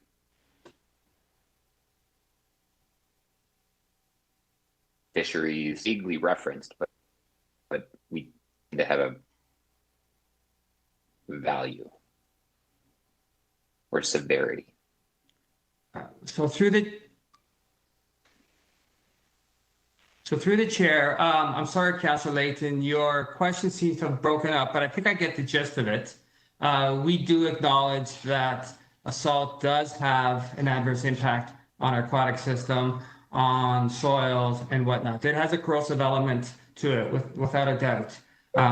I'm not aware of us internally doing a life cycle analysis or an assessment to truly quantify what that impact would be. Having said that, I would certainly be interested in having conversations with TRCA. In fact, we are having conversations with TRCA over the next few weeks with respect to proper salt management on the Meadowway Parkway because it's an environmentally sensitive area. So we certainly have these ongoing conversations, but I'm not aware of any specific analysis to tell me exactly what that adverse or corrosive impact is on the waterways. Okay, thank you. So it's referenced in the report that we do have these alternatives, but because they're more expensive, they're not used as sort of the default, but it's up to I think it said general manager of transportation services. It may just be referring to transportation services in general. How do you determine when we use the beet juice, when we use the cheese brine, when we use the, I don't know, all the other things, all the chemicals that were referenced by the young Dr. McKelvey? When do you determine what gets used and when? Sorry, I'm still thinking about the cheese brine part of it. I'll let Vince answer the question, but in effect, we're trying to use the least amount that we can to have the most efficacy. And so we will look at best practices in the industry to figure out what's most effective. In some cases, it's temperature. So beet juice, for example, works most effectively to augment the salt use at very low temperatures. So we wouldn't use it on a day like today. And then Vince has other things he wants to add. Right. So we're constant collaboration, communications with the industry, with our colleagues in other municipalities and within the industry itself, where we are made aware of these opportunities to look at some of the formulations. So we've in fact taken it upon ourselves where we did initiate these studies based on just some, as I said, just some industry knowledge and information. So we are assertive in exploring other options. The ones that Barbara has mentioned and that you've mentioned do have a opportunity to help us when it gets colder. The actual phrase is called the eutectic point, where the application of a formulation works more effectively in colder temperatures. There's still salt, there's still chloride in that, but it actually has a better opportunity of working in colder temperatures. So it's not just a question of cost. You did reference cost, but it's effectiveness in certain temperature climates, but also in our operations. We have found that some of these applications, in fact, clog up our systems, the pipes and so forth. They do clog up the salt. So it actually has a bit of an adverse impact on the salt itself and the way we actually apply the material. My last question I'd also just add very quickly, Councillor, that we do look at the environmental impact of all of these tactics when we deploy them, and we try to make sure we can minimize the impact on the environment as much as possible. Thank you. And just a last, very quickly, does our salt management plan cover the TTC? I don't believe it covers the TTC. We do maintain the bus stops and transit shelters. So it would involve those areas, but I don't know if we actually are submitting the report on behalf of the TTC. It is a City of Toronto plan. Okay, thank you. Okay, thank you, Councillor Layton. Any other questions for staff? Speakers?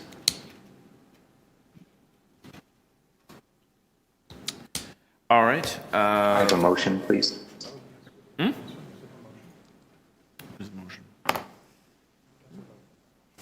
Oh, Councillor Layton, you have a motion?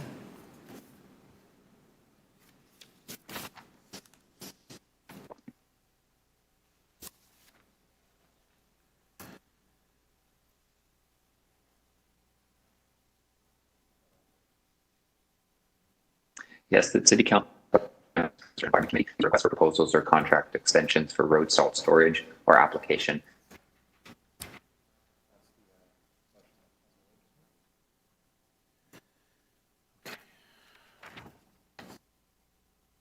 on the fees. When I requested it in June for December, there was some intent there in us having a day like today, so that we.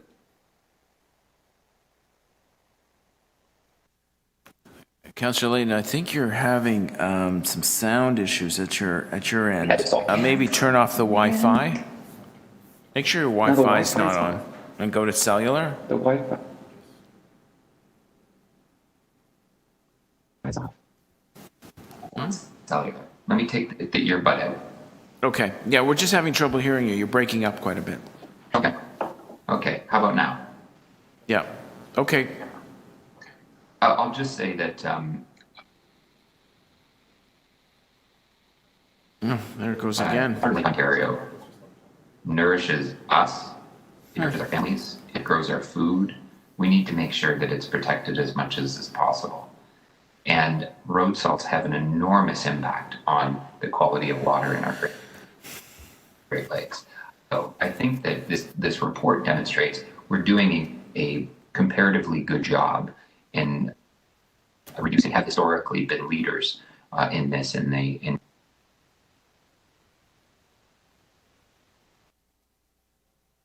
Canada, typically on bus stops for some reason. When I walk out and feel the crunch of those giant pieces of salt on that around that bus stop, when I know that a fraction of the salt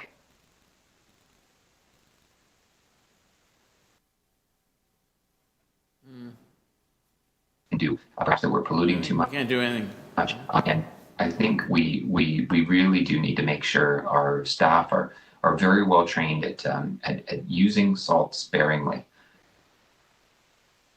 It's oftentimes private, and the private application of salt that does do the same thing. We're by no means, I think, the worst offender in this. So I think we need to develop plans that not only address our usage, but provide best practices to everyone that we're having on our Great Lakes. Thank you. Thank you, Councillor Layton. Are there any other speakers on this item? Okay, we have the one motion. Let's put it on the screen. All those in favor?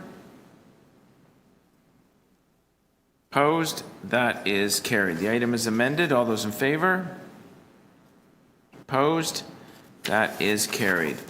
Let's just go back to 18.4, and Deputy Mayor Minawong has a motion, so I'll turn the floor to him. He can move his referral motion. Yeah. Deputy Mayor? Can you put my motion on the screen? There it is. There it is. We're just taking a piece out and referring it to North York Community Council. That's fine. Okay. You don't have like a speech to go along with that? No speech. No speech. Okay. All those in favor of the referral motion?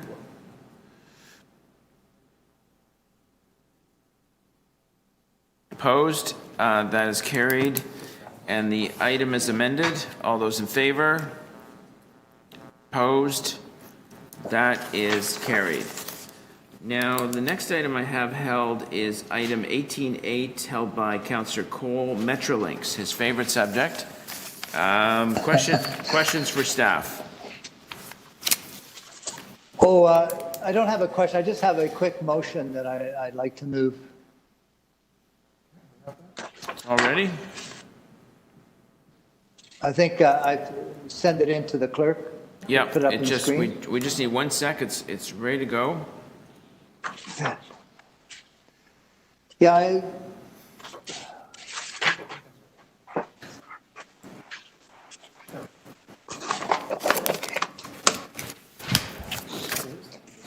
this is in regards, if I can speak to that Infrastructure and Environment Committee support the feasibility of placing a traffic agent at the Allen Road and Eglinton Avenue to support Toronto Police in their efforts to deal with traffic safety in the area, in that area. Yeah, it just piggybacking on getting more police enforcement of the traffic mayhem in that area.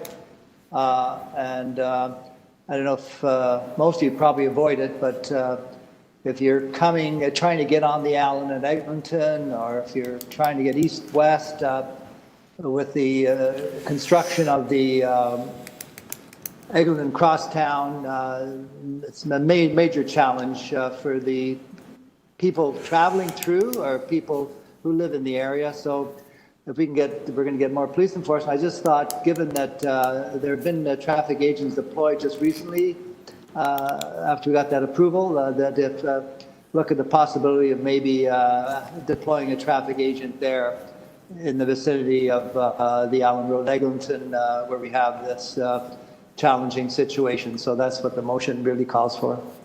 Thank you. Yes, thank you, Councillor Cole. And of course, as we all know, that's where the Spadina Expressway ended, right at that very spot.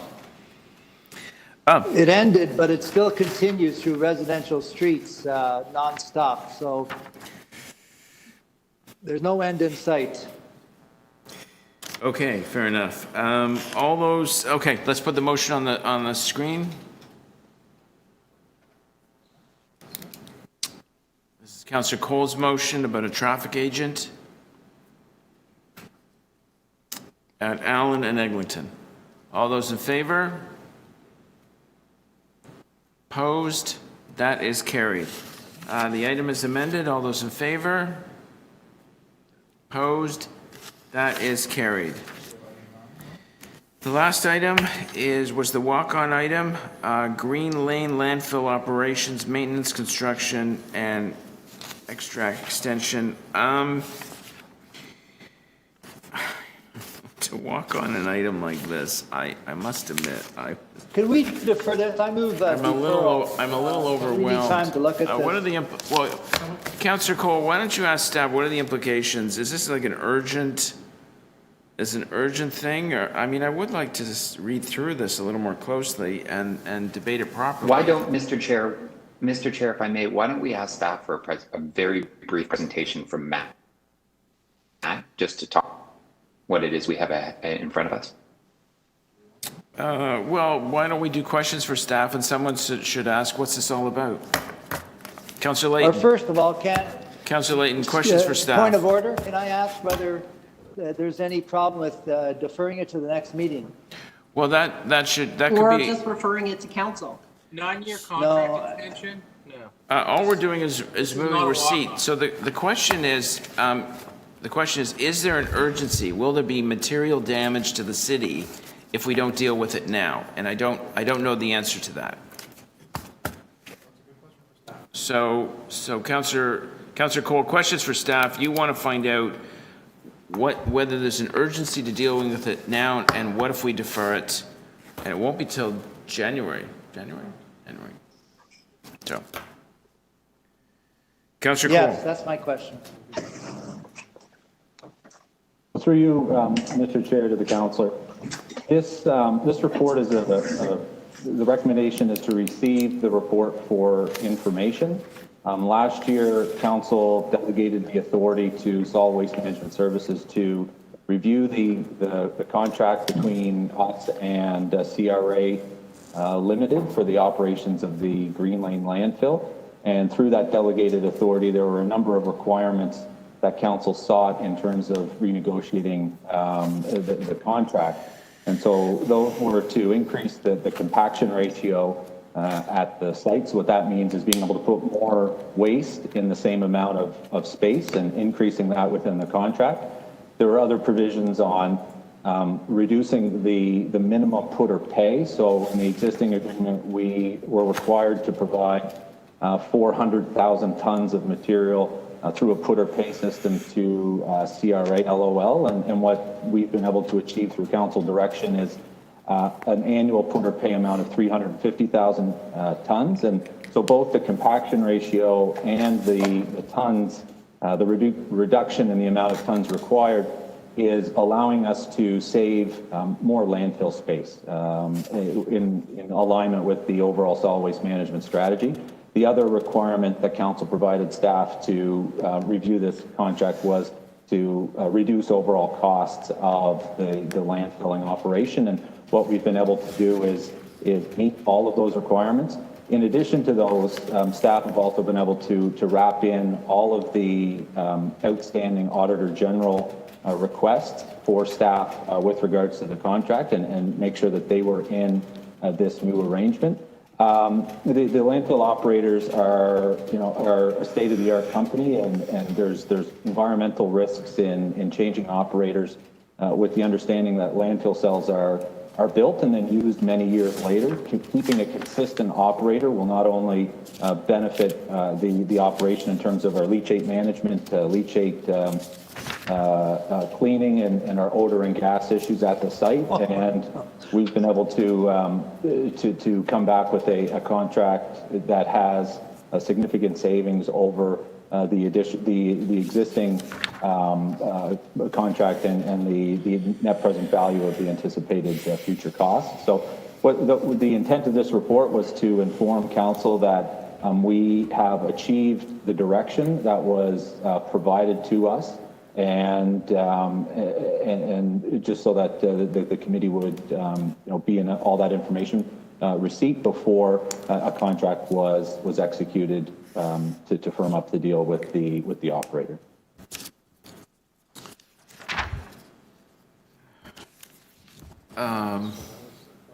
That was Councillor Cole. Do you have any other questions?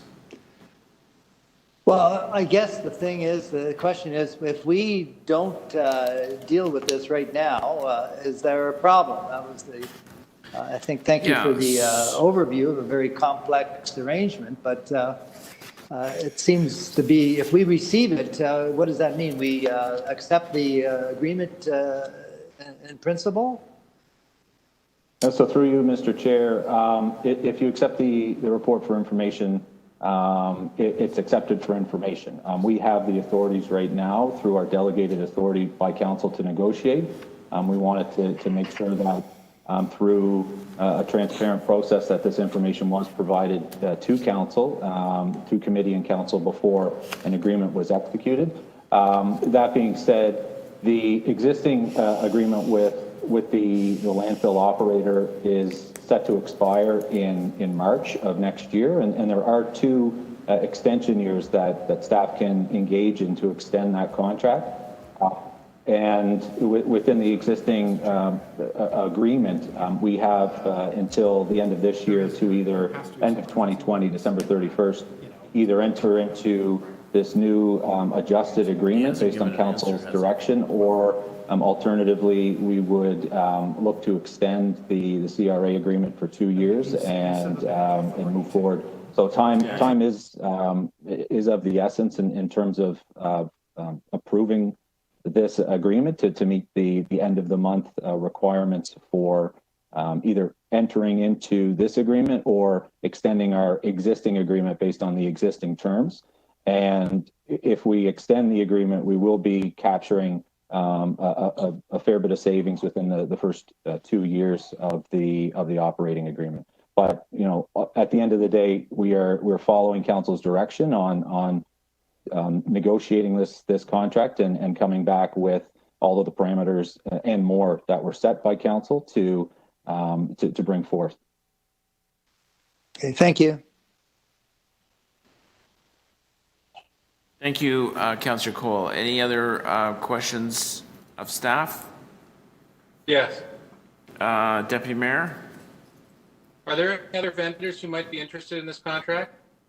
Through you, Mr. Chair, to the councillor, in the last process that took place, I believe 6-7 years ago, there was one vendor, and they had a bid that was much higher than the existing proponent. I believe it was in the range of $20 to $30 million.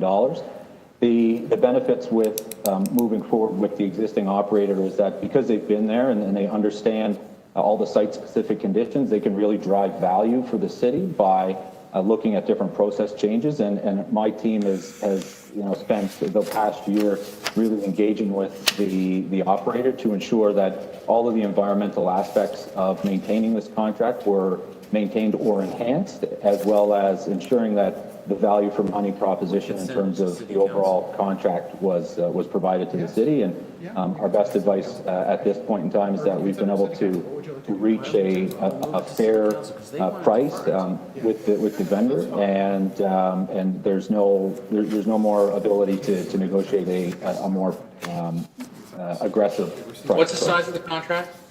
So the contract is a maximum of approximately $190 million over 9 years, and the maximum feature is that if the cell developments at the site don't need to progress as we plan right now, so if we receive less material and less waste, then of course the contract value over the life of it is decreased because of the not to build Mr. Chair, landfill sites. why are we getting a report for in excess of $100 million walked on? Yeah, so Councillor, Deputy Mayor Minawong, with all due respect to the general manager, he did call me and asked whether this would be okay. I just said yes, because he asked and the request seemed reasonable. I must admit, looking at it now, it is a lot of money. Now, I have a solution here. Why don't we, I've spoken to the clerk about drafting a motion. Why don't we send it up to City Council? And With a recommendation? And have it debated there. That way we don't have to defer it, but we get an opportunity to read through it and to debate it. Whereas it's a little awkward doing it now, although I must admit I've run my highlighter over a few sections here. And if that's the will of committee, I'll move a motion to refer it to City Council. Yeah, I'll support that motion, Okay. Mr. Chair. I just don't like... Yeah, no, I realize there's a little... This is not...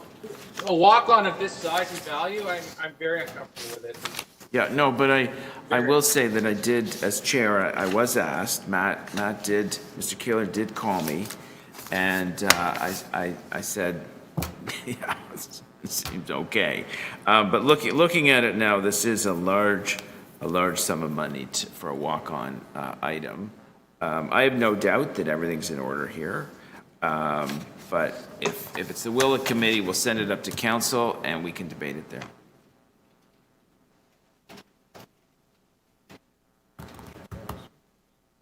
Any other speakers on the item or questions of staff? No? Okay. So if it's okay, I'll speak. I'll give myself the chair, and I'll refer it to City Council.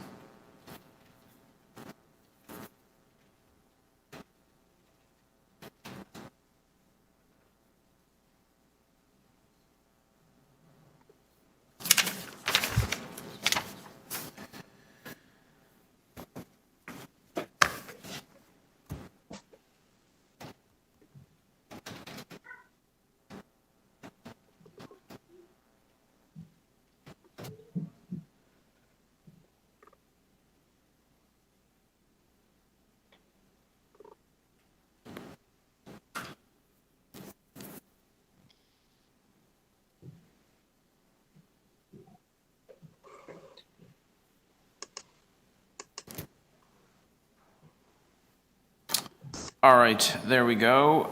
So we're going to send it off to City Council for a fulsome debate. All those in favor? Opposed? That is carried. So that, according to my records, concludes our business for today. I'd like to thank the clerks. I'd like to thank IT for their support, committee members, visiting councillors, and of course all the deputants who participated in today's discussions. Enjoy the rest of the day and be particularly safe out there. Mr. Chair. Take care.